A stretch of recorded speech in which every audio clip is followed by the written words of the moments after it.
तो जैसा कि हमने पिछले एपिसोड में देखा था कि गुचंग ने सारी तैयारी कर ली थी, चूफान को पूरी तरीके से फंसा दिया था कि वो ही डिमोनिक सक्सेसर के पीछे की फोर्स है। इसके बाद हम लोग गुचंग की फैमिली के मेन हॉल को देखते हैं जहाँ पे निर्वाणा पाउंड को खोला जा रहा था। निर्वाणा पाउंड एक खास तरह का पाउंड है जहाँ पे उनकी एनर्जी बढ़ा दी जाती है और गुचंग की फैमिली में से सिर्फ 5 जनरेशन के अंदर सिर्फ 5 बच्चों को मौका मिलता है जो वो लोग निर्वाणा पाउंड के अंदर जा सकते हैं। बेशक इन 5 के अंदर लाजवाब टैलेंट होना चाहिए, जिनमें से पहला तो गुचंग है और हमारी दूसरी जियान है और बाकी भी बाद में पता चलेगा कि कौन है साले। खैर इसके बाद निर्वाणा पाउंड का जब दरवाजा खुलता है तो फिर अंदर से लाजवाब खुशबू बाहर निकलती है और वो सभी लोग उस खुशबू को सूंघ के एकदम सुगंधित हो जाते हैं। वहीं पे जियान के मन के अंदर लड्डू फूटने लगते हैं कि अब वो गुचंग को हरा सकती है, तो गुचंग उसे साफ कर देता है कि ज्यादा सोच रही हो। इस पे जियान उसे पूछती है कि तुम्हें कैसे पता चला कि मैं क्या सोच रही हूँ, क्या तुमने माइंड रीडिंग टेक्निक सीखी है। इस पे गुचंग कहता है कि ऐसी कोई टेक्निक नहीं है, तुम्हारा दिमाग चावल के दाने जितना है और मुझे अच्छे से पता है कि तुम क्या सोच रही हो। खैर इसके बाद वो सभी लोग निर्वाणा पाउंड के अंदर कूद जाते हैं और उसके मजे लेने लगते हैं। वहीं पे वो दोनों एल्डर जियान और गुचंग को लेके बात कर रहे थे।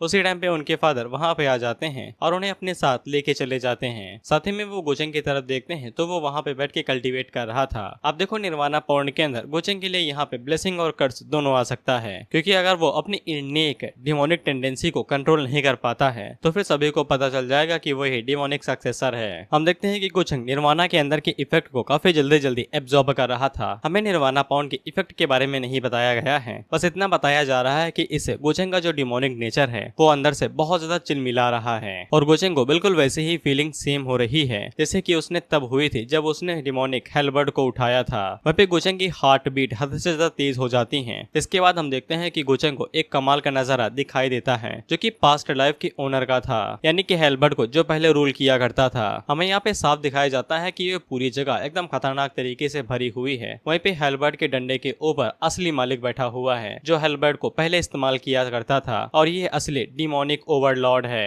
ये गुचंग की तरह दिख रहा है लेकिन गुचंग है नहीं। लेकिन गुचंग को पास्ट लाइफ की मेमोरी जरूर मिल गई है क्योंकि वो यहाँ पे ट्रांसमिग्रेटेड होके आया था और यहीं पे गुचंग का डिमोनिक हार्ट वो अवेकन हो चुका है, जिसके बारे में गुचंग बाद में एक्सपेंड करेगा, लेकिन वो अभी के लिए जियान के ऊपर फोकस करता है। जिसके बाद वो अपनी एनर्जी जानबूझ के रिलीज करता है। यहाँ पे गुचंग ऐसा दिखाएगा कि उसके ऊपर डिमोनिक नेचर हावी हो गया है लेकिन उसके ऊपर हावी नहीं हुआ है, वो बस जियान को दिखाने के लिए नाटक करेगा। वही बाकी 3 जो यंग जनरेशन के लोग थे उन्हें जैसे ही डिमोनिक एनर्जी दिखाई देती है तो वो सभी गुचंग से पूछते हैं कि तुम्हें क्या हो गया है। वहीं पे उन लोगों को लग रहा था कि गुचंग को कल्टीवेटर साइकोसिस हो गया है, यानी कि कल्टीवेटर का दौरा पड़ना। वहीं पे बाकी 2 तो कहते हैं कि चलो हम लोग जल्दी से एल्डर को बुला के लाते हैं, लेकिन ये तीसरा वाला अपनी मुट्ठी भींचते हुए कहता है कि मैं इसे इतना मारूंगा कि ये रियलिटी में वापस आ जाएगा। वहीं पे जब गुचंग को गो फैमिली का यंग मास्टर यानी कि सक्सेसर चुना जा रहा था तब ये यहाँ पे नहीं था, तो फिर इसे लगता है कि गुचंग इसी वजह से टाइटल को पा लिया। लेकिन गुचंग अचानक से उसके पास उड़ते हुए आता है और उसके ऊपर एक ही किक मारता है और वो उड़ते हुए दरवाजे से जा टकरा के वहीं पे नॉकआउट हो जाता है। इसके बाद गुचंग बाकी बचे हुए उन दोनों से कहता है कि चलो बताओ तुम में से कौन आएगा।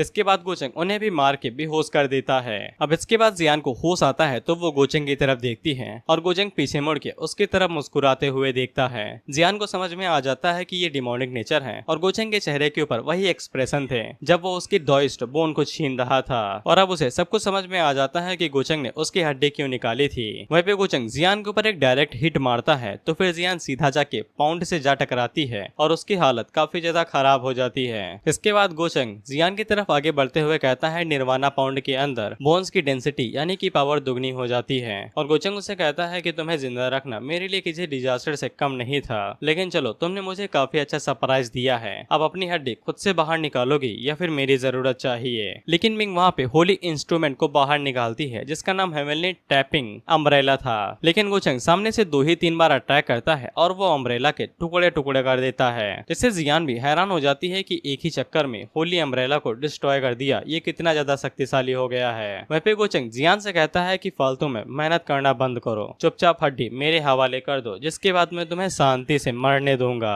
खैर इसके बाद जियान वहाँ पे एक और सीक्रेट वेपन को इस्तेमाल करने वाली थी जिसको मास्टर लिसुई ने दिया था, लेकिन जियान उसका इस्तेमाल कर पाते कि उससे पहले ही गुचंग उसे अपने पास खींच लेता है और उससे कहता है तो मैं तुम्हारे साथ इतने टाइम तक रहा हूँ, मैं तुम्हारे हर एक कदम को भाप सकता हूँ। अब जियान को जाके समझ में आ जाता है कि गुचंग उसे इतना ज्यादा प्रैक्टिस करने के लिए क्यों कहता था, क्योंकि गुचंग को काफी अच्छे से पता था कि एक दिन डिमोनिक नेचर उसके ऊपर हावी हो जाएगा और अगर जियान उसे हराने के काबिल नहीं होगी तो वो इवेंचुअली मारी ही जाएगी। वहीं पे गुचंग उसके ऊपर अटैक करते हुए कहता है, सॉरी हड्डी निकालने वाला मुंह बनाते हुए कहता है, अब मुझे तुम्हारी नई बड़ी हुई हड्डियों यानी कि जो ग्रोन हो चुकी हैं वो लेने में और भी ज्यादा मजा आएगा। जिसपे जियान उसे कहती है कि जैसा तुम्हें दिल करे, लेना है तो ले लो। इससे गोचेंग को एक झटका लगता है और वो अपना हाथ रोक के तुरंत पीछे आ जाता है। जियान उसे पूछते है कि तुम्हें क्या हो गया, लेकिन गोचेंग अपने हाथ को रोकते हुए उसे कहता है कि पीछे रहो, और वो अपने ही डिमोनिक नेचर से कहता है कि तुम किसी भी कीमत पे जियान को चोट नहीं पहुंचा सकते हो।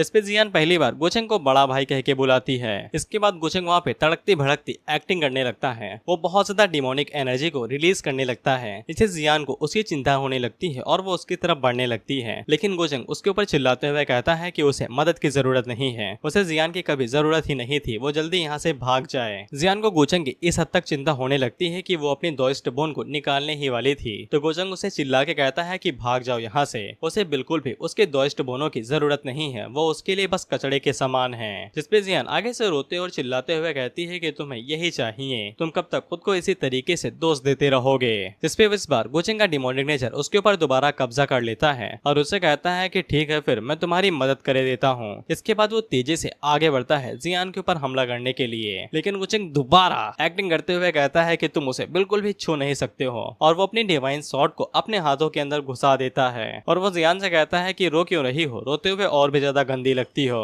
इसके बाद डिमोनिक नेचर दोबारा हावी होने लगता है तो गोचेंग पीछे हट जाता है और गोचेंग इस बार अपने हाथ को ही डिस्ट्रॉय करने वाला था।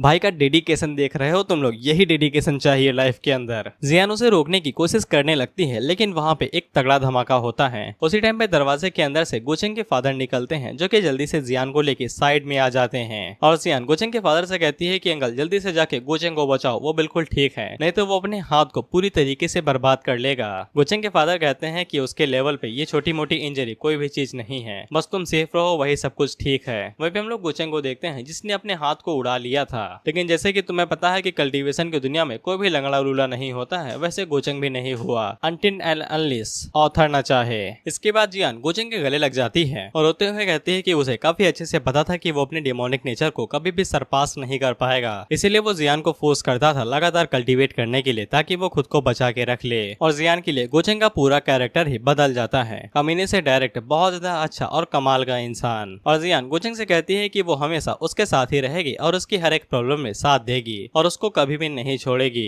वेपे सिस्टम गोचेंग को बताता है कि उसे जियान की तरफ से बहुत ज्यादा फेवर और बहुत ज्यादा एक्स्ट्रा अफेक्शन यानी कि लगाव मिला है और उसकी वैल्यू काफी ज्यादा बढ़ गई है। इसके बाद हम लोग कुछ घंटों बाद का सीन देखते हैं जहाँ पे गोचेंग पूरी तरीके से ठीक हो गया था और वो साथी में अपने फादर से कहता है कि उन्हें चिंता करने की जरूरत नहीं है, अब से उसका डिमोनिक हार्ट उसके कब्जे के अंदर ही रहेगा और ऐसी दिक्कत दोबारा नहीं होगी। इस पे गोचेंग के फादर कहते हैं कि चलो ये तो अच्छी बात है, लेकिन ये कपड़े तुम्हारे ऊपर सूट कर रहे हैं, जियान ने काफी ज्यादा पैसे खर्चे किए हैं ये तुम्हारे लिए खरीदने के लिए। इस पे गोचेंग आगे से कहता है कि हाँ उस बेवकूफ लिए काफी ज्यादा मुश्किल काम रहा होगा अपने पैसों से मेरे लिए कपड़े खरीदना। फिर गोचेंग के फादर उससे कहते हैं कि अब तुम जियान को सारी चीजें अच्छे से समझा देना। इस पे गोचेंग कहता है कि नहीं, वो अपने हिसाब से चीजें करेगा और वो अपने मन के अंदर सोचता है कि साला जब तुम ऑस्कर जीतने वाली एक्टिंग करो तो फिर तुम्हें थोड़ा बहुत तो नाटक करना ही चाहिए। और गोचेंग की एक्टिंग के लिए ऑस्कर अवार्ड गोचेंग को ही जाता है। खैर इसके बाद हम लोग गोचेंग को देखते हैं जिसके पास सिस्टर यानजी थी और वो गोचेंग को बताती है कि जियान के पेरेंट्स किसी दूसरी दुनिया के अंदर ट्रैप्ड हैं और उन्होंने पहले ही वहाँ पे कई सारे सबोर्डिनेट्स को भेज दिया था उन्हें सीक्रेटली प्रोटेक्ट करने के लिए, लेकिन उन्हें इस बारे में पता चल चुका है। दरअसल गोचेंग का यही प्लान था कि वो ये चाहता था कि उन लोगों को ये पता चले कि गोचेंग हमेशा से ही उन्हें बचाने के लिए काफी ज्यादा मेहनत करते हुए आ रहा था, वो भी चुपके से। जिसपे यानजी गोचेंग से पूछती है कि अगर उसे इतनी ही चिंता है तो फिर वो ये सब कुछ दिखावा क्यों कर रहा है। इस पे गोचेंग बताता है कि आप ये नहीं समझेंगी, गोचेंग फैमिली के अंदर ये सब कुछ इस तरह से ओपनली करना ऐसा ही दिखाएगा कि जैसे मैं कोई फायदा उठाना चाहता हूँ और ये काम मैं अपने दिल से और जेन्युइनली नहीं कर रहा हूँ। खैर इसके बाद सिस्टर यानजी गोचेंग को एक और चिंता की बात बताती है कि जो वैंग जी है वो हर एक मोहल्ले और गली में ये गुण गाते हुए फिर रही है कि गोचेंग काफी ज्यादा शक्तिशाली है और वो उसी के लेवल के बराबर का है और अगर उन दोनों का कभी मुकाबला होता है तो फिर शायद वो पहला मैच हार जाएगी और दूसरा जीत जाएगी। जिसपे गोचेंग का सर दर्द होने लगता है और उसे वैंग के ऊपर काफी ज्यादा गुस्सा आता है क्योंकि इस तरह से तारीफ करने से उसकी जो रेप्यूटेशन है वो काफी ज्यादा बढ़ जाएगी और उसके जो बलि के बकरे होंगे वो गोचेंग की पावर की वजह से उसे दूर दूर रहेंगे। और वो कसम खा लेता है कि उसे जब भी मौका मिलेगा तो वो वैंग को मजा चखा के ही रहेगा। वह भी सिस्टर यानजी स्केप गोट से काफी हैरान होती है, यानी कि बलि का बकरा। अब इसके बाद हम लोग सेंट चूचू को देखते हैं जो कि गोचेंग से मिलने के लिए आती है और जब वो गोचेंग के गार्ड्स को अपनी सील दिखाती है तो फिर वो लोग काफी ज्यादा हैरान हो जाते हैं और गोचेंग को इस बारे में बताने के लिए जाने लगते हैं। वहीं पे सेंट चूचू ने ये फैमिली की सीक्रेट टेक्निक का इस्तेमाल करके येलिंग की लोकेशन का पता लगाया तो फिर उन्हें पता चला कि वो पहले ही मारा जा चुका है और उन्हें समझ में आ जाता है कि उस जगह पे इमॉर्टल लैंड के बीच में काफी सारी चीजें हुई होंगी और गोचेंग ने बहुत सारी चीजें उनसे छुपा के रखी हैं। खैर इसके बाद वहाँ से वो गार्ड आ जाता है और चूचू को पता चलता है कि गोचेंग ने उसे बुला लिया है, जिससे वो काफी ज्यादा हैरान होती है क्योंकि गोचेंग तो उसे ओपनली मिलना नहीं चाहेगा अगर उसने ये सभी कांड किए होंगे। खैर चूचू को कोई भी चिंता नहीं थी क्योंकि वो सभी के सामने जा रही है और अगर गोचेंग उसके साथ कुछ भी करता है तो फिर इसे गो फैमिली के ऊपर काफी बड़ी बाधा आ सकती है और गोचेंग इतना तो बेवकूफ होगा नहीं कि खुले आम ही चूचू के साथ कुछ करने की कोशिश करेगा। खैर इसके बाद चूचू अंदर जाती है तो गोचेंग उसे बताता है कि उसने सभी तैयारियां पहले ही कर ली हैं और वो दोनों खाना खाते खाते बात कर सकते हैं। वहीं पे चूचू को ऐसा फील हो रहा था कि जैसे वो खुद डीमन के घर में आ गई है और वो गोचेंग की तरफ देखते हुए सोचती है क्या तुम सच में एक डीमन हो। वहीं पे गोचेंग चूचू से पूछता है क्या मैं जान सकता हूँ कि तुम इस ना चीज से मिलने के लिए क्यों आई हो। खैर इसके बाद चूचू आगे बढ़ती है और गोचेंग को ग्रेड करती है। गोचेंग काफी हैरान होता है क्योंकि वो यहाँ पे अपना वो गोचेंग से पूछती है कि हर किसी को तो यही लगता है कि वो गायब हो चुका है और उसी ने ये बात सभी को बताई थी तो फिर वो अब ये क्यों कह रहा है कि वो मारा जा चुका है। जिसपे गोचेंग आगे से हंसते हुए कहता है कि कोई ना अभी समझ में नहीं आया है लेकिन कुछ ही देर में तुम्हें समझ में आ जाएगा, पहले चाय पी लो। खैर इसके बाद चूचू चाय पीना शुरू ही कर रही थी कि उसी टाइम पे उसे पता चलता है कि उसकी ट्रैकिंग स्किल सक्सेसफुल हो चुकी है और वो अपने मन के अंदर सोचती है कि पता नहीं इसका क्या रिश्ता होगा डिमोनिक सक्सेसर के साथ। वहीं पे गोचेंग सिस्टर चूचू से कहता है कि तुम्हें क्या हुआ, तुम पी क्यों नहीं रही हो वाइन को, क्या तुम्हें लगता है कि मैंने उसके अंदर जहर मिलाया होगा। और अब जाके चूचू को पता चलता है कि गोचेंग असल में है क्या। चूचू को पता चलता है कि गोचेंग ने अनगिनत टैलेंटेड फिजिक्स को डिवॉवर कर लिया है और गोचेंग ही असल में डिमोनिक सक्सेसर है। यहाँ तक कि चूचू ये भी नहीं बता सकती है कि गोचेंग अभी किस लेवल पे है और वो कितना ज्यादा शक्तिशाली है और उसके सामने जो नजारा और ऑरा है उसको महसूस करते ही चूचू कांपने लगती है। इसके बाद उसके हाथों से मग गिर जाता है। गोचेंग उसे कहता है क्या हुआ, मैं तो बस मजाक कर रहा था, तुम डर गई क्या। जिसपे चूचू आगे से कहती है कि कोई नहीं, उसे बस उसके बारे में चिंता हो रही थी। इसके बाद चूचू ये बहाना करते हुए वहाँ से जाने लगती है कि उसे बस येलिंग के बारे में जानना था कि वो मरा है या नहीं, क्योंकि अब वो मर चुका है तो वो यहाँ से जा रही है। और वो जाते हुए अपने मन के अंदर सोचती है कि उसे कोई ना कोई तरीका ढूंढना ही पड़ेगा ताकि वो गोचेंग को एक्सपोज कर सके और सभी को बता सके कि उसका असली रूप कौन है। उसी टाइम पे गोचेंग उसे कहता है कि आई हो तो फिर तुम्हें जाना नहीं चाहिए। इसके बाद गोचेंग अपने हाथों की मदद से डिमोनिक हाथों की मदद से उसे पकड़ लेता है। चूचू उसे कहती है कि वो ह्यूमैनिटी की एक सेंट है, वो उसके साथ क्या करने के बारे में सोच रहा है, लेकिन गोचेंग उसका मुंह बंद पकड़ता है और उसे डायरेक्ट अपनी दुनिया के अंदर खींच ले जाता है। और गोचेंग उसे ताना मारते हुए कहता है बेचारी खुद यहाँ पे आई और अपने आप को मेरे हवाले कर गई, लेकिन तुम्हारी एक्टिंग बहुत ज्यादा गंदी थी, यहाँ तक कि मेरी कम दिमाग वाली बहन भी तुम्हारे झांसे में नहीं आएगी। खैर इसके बाद गोचेंग यांजी से पूछता है क्या तुमने मैनेज कर लिया, उसका भेष बदल लिया तुमने। खैर इसके बाद हम लोग देखते हैं कि सिस्टर यांजी ने हूबहू खुद को चूचू के रूप में ही ढाल लिया था, यानी कि उनका भेष ले लिया था।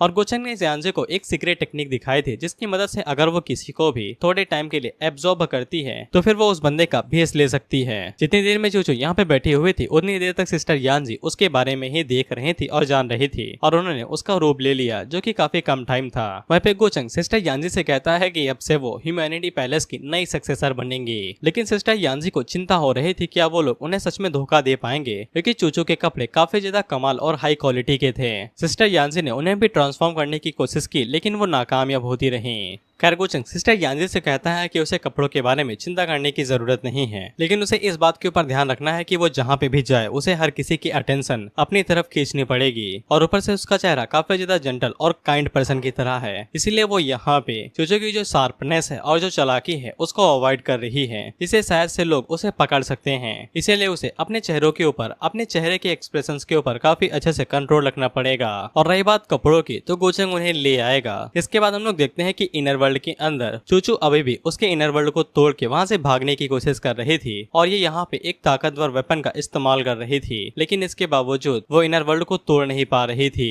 वहीं पे चूचू को अपने मन के अंदर समझ में आ जाता है कि गोचेंग यहाँ पे उसे मार नहीं सकता है, इसलिए उसने चूचू को यहाँ पे बंद कर दिया है और उसकी गो फैमिली को भी उसकी असलियत के बारे में नहीं पता है और सच में उन्हें नहीं पता है। उन्हें बस ऐसा लगता है कि गोचेंग के पास डिमोनिक नेचर है जिससे वो थोड़ा सा बिगड़ सकता है, लेकिन उन्हें ये नहीं पता है कि उनका बेटा निस्संदेह कमीना है। वहीं पे गोचंग चूचू के पीछे आता है और उसे कहता है कि तुम सच में काफी ज्यादा शातिर हो, तुमने ये सब कुछ पता लगाने में कामयाब हो गई। वहीं पे गोचंग चूचू से कहता है कि ज्यादा एनर्जी और टाइम वेस्ट ना करो, जब तक मैं अलाउ ना करूँ तुम यहाँ से जा नहीं सकती हो। लेकिन चूचू गोचंग को देखते ही उसके ऊपर अपनी सुप्रीम वेपन से अटैक कर देती है और उसे कहती है कि अगर मैं यहाँ से जा नहीं सकती हूँ तो तुम्हें मार के चली जाऊंगी। लेकिन क्योंकि गोचंग यहाँ पे अभी बाहुबली था तो वो आसानी के साथ एक छोटी सी शॉट की मदद से ही उसके सुप्रीम वेपन को तोड़ के रख देता है। चूचू को समझ में आ जाता है कि गोचंग उसके हेवनली वेपन को तोड़ने वाला है, बस मिस्टिक आर्ट ऑफ रिकार्नेशन की मदद से, और कुछ ही देर में उसका डिमोनिक वेपन पूरी तरीके से टूट के बिखर जाता है और चूचू चोट खा के पीछे जाके गिरती है। वहीं पे चूचू को पता लगता है कि गोचंग असल में सेक्रेट रियलम के भी ऊपर है और उसने अपनी एबिलिटीज को काफी अच्छे से छुपा के रखा है। गोचंग उससे कहता है कि अगर पावर के बीच में हमारा अंदर तुम जानती हो तो फिर चुपचाप शांत बैठ जाओ और मुझे तुम्हारे ऊपर स्लीप मार्क लगाने दो, जिससे तुम्हें ज्यादा कुछ सहने की जरूरत नहीं है। जिसपे चूचू आगे से कहती है कि वो ह्यूमैनिटी पैलेस की सक्सेसर है, उसकी हिम्मत कैसे हुई उसे कंट्रोल करने की, और वो आगे से बीच वाली आग से कुछ तो बाहर निकालती है जिससे वो गोचंग के ऊपर अटैक करती है और उसे कहती है कि भले ही वो यहाँ पे मारी जाए लेकिन उसे कभी भी वो नहीं करने देगी जो वो चाहता है। इसपे गोचंग भी आगे से हेलबर्ट को बाहर निकालता है और उसे कहता है कि चलो तुम्हारा गेम बजा ही देते हैं। इसके बाद वो हेलबर्ट की मदद से सामने की तरफ एक ही स्लैश मारता है जिससे चूचू का जो मिराज वर्ल्ड था वो पूरी तरीके से डिस्ट्रॉय हो जाता है, साथ ही में उसकी आंख के बीच से भी खून निकलता है। खैर इसके बाद गोचंग अपनी स्पिरिचुअल चेन के इस्तेमाल से उसे पकड़ के बांध लेता है और गोचंग उसे कहता है कि तुम अभी मेरे इनर रियलम के अंदर हो, अगर तुम मरना भी चाहो तो फिर तुम नहीं मर सकती हो, तुम्हें मेरी जरूरत पड़ेगी। और गोचंग उसे कहता है कि तुम मुझे ह्यूमैनिटी पैलेस की कमान दे क्यों नहीं देती हो। इस पे चूचू आगे से साफ मना करती है कि वो उसे कभी भी दूसरे लोगों को चोट पहुंचाने नहीं देगी और वो गोचंग से कहती है कि मुझे मार दो।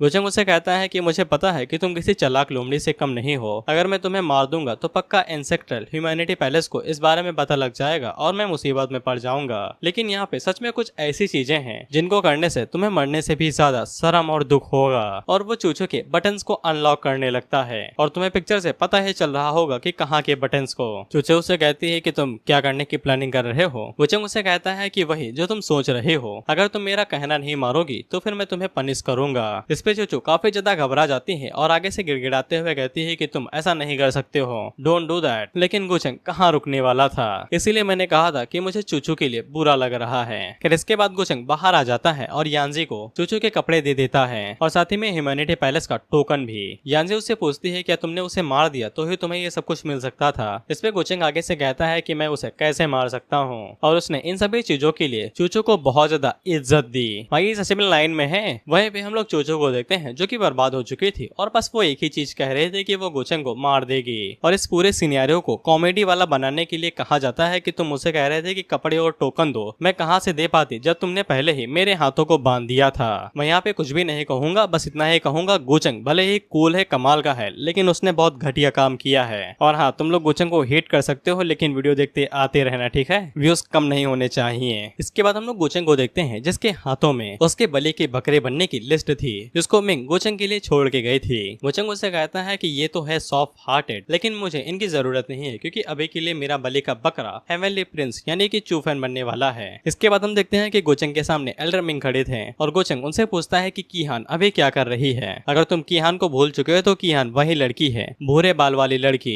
जिसको गोचंग नीचे से ऊपर लेके आया था। एल्डर मिंग गोचंग को बताते हैं कि कीहान काफी अच्छा काम कर रही है और उसकी स्किल काफी ज्यादा अच्छी है। गोचंग कहता है कि चलो, उसने मेरी उम्मीदों को खाली नहीं जाने दिया। साथ ही में एल्डर मिंग कीहान के लिए कुछ कहना चाहते थे तो फिर गोचंग उनसे कहता है कि अगर आपको कुछ कहना है तो फिर कह सकते हैं, जो भी मेरे साथ हैं, मैं नहीं चाहता है कि वो लोग मेरी वजह से अपने आप को रोकें। तो फिर एल्डर मिंग गोचंग से कहते हैं कि कीहान गोचंग से काफी ज्यादा अटैच्ड है, इसीलिए वो अक्सर उनसे पूछा करती है कि कब गोचंग उससे आके मिलेगा। और अगर तुम सोच ले हो कि एल्डर मिंग कीहान का पक्ष क्यों ले रहे हैं तो एल्डर मिंग कीहान के ही एंसेक्टर हैं, बेशक वो कुछ नहीं चाहेंगे कि उनके डिसेंडेंट के साथ कुछ भी हो। गोचंग उनसे कहता है कि ठीक है, वो कीहान से मिलने के लिए चला जाएगा, जिससे एल्डर मिंग काफी ज्यादा खुश हो जाते हैं। जिसके बाद हम लोग जियान को देखते हैं जो कि गू फैमिली के बाकी सभी एल्डर से मिलने के लिए जाती है और वो सभी एल्डर उसे ही कहते हैं कि तुम काफी ज्यादा सफर की होगी गोचंग की वजह से। इस पे जियान कहती है कि कोई भी बात नहीं है, वैसे भी कमल कीचड़ के अंदर ही खिलता है। वहीं पे एक एल्डर आगे से कहती है कि अगर गोचंग ना होता तो फिर उसे ये सब कुछ सहना न पड़ता। इस पे जियान गोचंग की साइड लेते हुए कहती है कि वो पहले काफी नादान था, इसीलिए आप उसे माफ क्यों नहीं कर देती हैं। जिसपे वो एल्डर कहती है कि अगर तुम्हें कोई दिक्कत नहीं है तो फिर मुझे भी कोई दिक्कत नहीं है। उसी उसी टाइम पे वहाँ पे एक सर्वेंट आता है जो कि जियान को उसके पेरेंट्स की लोकेशन के बारे में बताता है कि वो लोग सही सलामत हैं लेकिन कहीं लोअर रियलम के अंदर रह रहे हैं, जिससे जियान काफी ज्यादा हैरान होती है। और वो सर्वेंट आगे बताता है कि उन्हें ये न्यूज इनडायरेक्टली मिली है लेकिन जो सोर्स था उसके बारे में अभी तक नहीं पता चला है। वह फिर जियान को समझ में आ जाता है कि अगर सोर्स का पता नहीं चला है तो ये मुसीबत हो सकती है, लेकिन उसे इतना जरूर पता चल जाता है कि इन सभी चीजों के पीछे गोचंग का ही हाथ होगा। और वो भले ही दिखाता नहीं है लेकिन वो सच में जियान की चिंता करता है। इससे वो तीनों एल्डर हैरान होते हैं कि इसे क्या हो गया। पिछले 4 सालों से तो ये गोचंग को भर भर के गालियां दे रही थी, अचानक से ये प्यारा भाई कहाँ से आ गया। खैर इसके बाद जियान वहाँ पे अपने ऑर्डर्स देती है और उन लोगों से कहती है कि कुछ लोगों को नीचे भेजो और उसके पेरेंट्स की लोकेशन के बारे में पता लगाने की कोशिश करो। खैर इसके बाद हम लोग सिस्टर यांजी को देखते हैं जो कि गोचंग की फैमिली के अंदर से बाहर निकलती हैं और इन्होंने अभी सिस्टर चूचू का फेस लिया हुआ है। इसीलिए ह्यूमैनिटी पैलेस की जो एक एल्डर थी वो बाहर निकल के उसे पूछती है क्या उन्हें कुछ पता चला। तो वो आगे से बताती है कि गोचंग के बारे में उनके पास जो भी शक था वो सभी गलत था और गोचंग काफी ज्यादा अच्छा है। जिस पे एल्डर उसे पूछती है तो फिर क्या वो सभी लोग इस बात के ऊपर फोकस कर सकते हैं कि उन्हें एंसेस्ट्रल ह्यूमैनिटी रिकार्नेशन का पता लगाना चाहिए। लेकिन सिस्टर यांजी इसके लिए भी मना कर देती है, ये कहते हुए कि रिकार्नेशन जब भी होगा तो वो खुद ब खुद ही वापस आ जाएंगे, हमें उन्हें परेशान करने की जरूरत नहीं है, नहीं तो इससे ह्यूमैनिटीज एंसेस्टर की परेशानी हो सकती है। जिसके लिए वो एल्डर मान जाती है। फिर इसके बाद हम देखते हैं कि सिस्टर यांजी अपने मन के अंदर सोचती हैं कि उन्होंने कभी सोचा भी नहीं था कि वो किसी ऐसे बंदे को फॉलो करने लगेंगी जो खुद ब खुद ही डिमोनिक टेरर यानी कि डिमोनिक सक्सेसर होगा, जो अपनी आइडेंटिटी को इतनी देर तक छुपाए हुए होगा पूरी दुनिया से। ये दुनिया सच में बहुत ज्यादा अजीबो गरीब है। और सिस्टर यांजी को ये भी पता चल जाता है कि ये शन वही जो पहला बलि का बकरा था वो भी गोचंग के भी प्लान का हिस्सा होगा। लेकिन गोचंग ने अभी तक कभी भी सिस्टर यांजी से कोई भी चीज नहीं छुपा के रखी है और गोचंग हमेशा सिस्टर यांजी को जो भी चीजों की जरूरत रहती है वो उसे प्रोवाइड करता है, कुछ भी। इसीलिए सिस्टर यांजी को कोई भी दिक्कत नहीं है गोचंग को फॉलो करने से और वो आगे से खुश ही होती है। इसके बाद सिस्टर यांजी उस एल्डर से कहती है कि डिमोनिक कल्टीवेटर का जो पीछा था वो अभी तक कम नहीं हुआ है। माउंटेन ऑफ हेवनली किंग्स की तरफ चलते हैं और इसका भी नाम चेंज करके हेवनली एम्परर्स माउंटेन कर दिया गया है। जिसके बाद हम लोग चूफन को देखते हैं और तुम्हें पिछले एपिसोड से पता ही होगा कि इसने कुछ लोगों को भेजा था यूमी के क्लैन के अंदर ताकि वो चूफन के बारे में यानी कि अपनी ही बॉडी के बारे में पता लगा सके। लेकिन गोचंग ने तो पहले ही उसकी बॉडी यानी कि सुवांग को गायब कर दिया था और चूफन को बिल्कुल भी यकीन नहीं होता है कि एक सर्वेंट जो कि घोड़ों को चारा देता था वो गोचंग फैमिली के अंदर अचानक से गायब हो गया और उसे यकीन हो जाता है कि गोचंग इन सभी चीजों के पीछे है। लेकिन उसे अभी भी थोड़ा बहुत यकीन था कि गोचंग को अभी तक उसके सीक्रेट के बारे में पता नहीं होगा और साथ ही में इसे इस बात के लिए बुरा लग रहा है कि इसकी दूसरी बॉडी जो सुवांग वाली थी वो मारी गई है तो इससे यूमी उदास होगी और वो आगे से इस बात के ऊपर गुस्सा होने लगता है कि गोचंग ने यूमी को इस तरह से दुख क्यों दिया और वो आगे से चिल्लाते हुए कहता है कि तुम मरना डिजर्व करते हो। दिलवाले तो बहुत देखे लेकिन प्यार में जो पागल हो जाए ऐसे दिलवाले को आज पहली बार देखा। खैर इसके बाद उन लोग इंगियो को देखते हैं जो कि गोचंग से मिलने के लिए आती है, लेकिन गार्ड उसे बाहर ही रोक देते हैं ये कहते हुए कि गोचंग ब्रेक थ्रू करने के लिए सर्कुलेशन के अंदर चला जा चुका है और अगर कोई भी उसे रिस्टबर करने के लिए आए तो वो लोग वापस जा सकते हैं। वहीं पे वो गार्ड भी इस बात से काफी ज्यादा हैरान होता है कि गोचंग कमाल की पर्सनालिटी रखता है, चाहे सेडनेस हो या फिर हेवनली प्रिंसेस सब उससे मिलने के लिए भागे आ रहे हैं। अब इंगियो की पर्सनालिटी कुछ ऐसी थी यानी कि जिद्दी और ऊपर से बिगड़ैल, तो वो बिल्कुल भी नहीं जाने वाली थी। वो कुर्सी मंगाती है और वहीं पे बैठ के गोचंग का इंतजार करने लगती है। इससे वो गार्ड भी समझ जाते हैं कि ये पक्का नवाबी नखरे हैं। इस पे एंग्यू आगे से कहती है कि ये नवाबी नखरे नहीं है, मैं यहाँ पे उससे बात करने के लिए आई हूँ और जब तक बात नहीं कर लेती तब तक नहीं जाऊंगी। और अपने मन के अंदर सोचती है कि जब तक मुझे भाई के लिए इंसाफ नहीं मिल जाता मैं नहीं जाने वाली। खैर इसके बाद हम लोग देखते हैं कि जब एंग्यू गोचंग से मिलने के लिए जा ही रही थी तो फिर सीधा आके चूफैन उसे रोक लेता है और जाने के लिए मना करता है और बहाना ये देता है कि गोचंग कोई अच्छा इंसान नहीं है और जब वो उसकी अफवाह और बारे में कुछ क्लियर करने के लिए जाए तब वो सावधान रहे।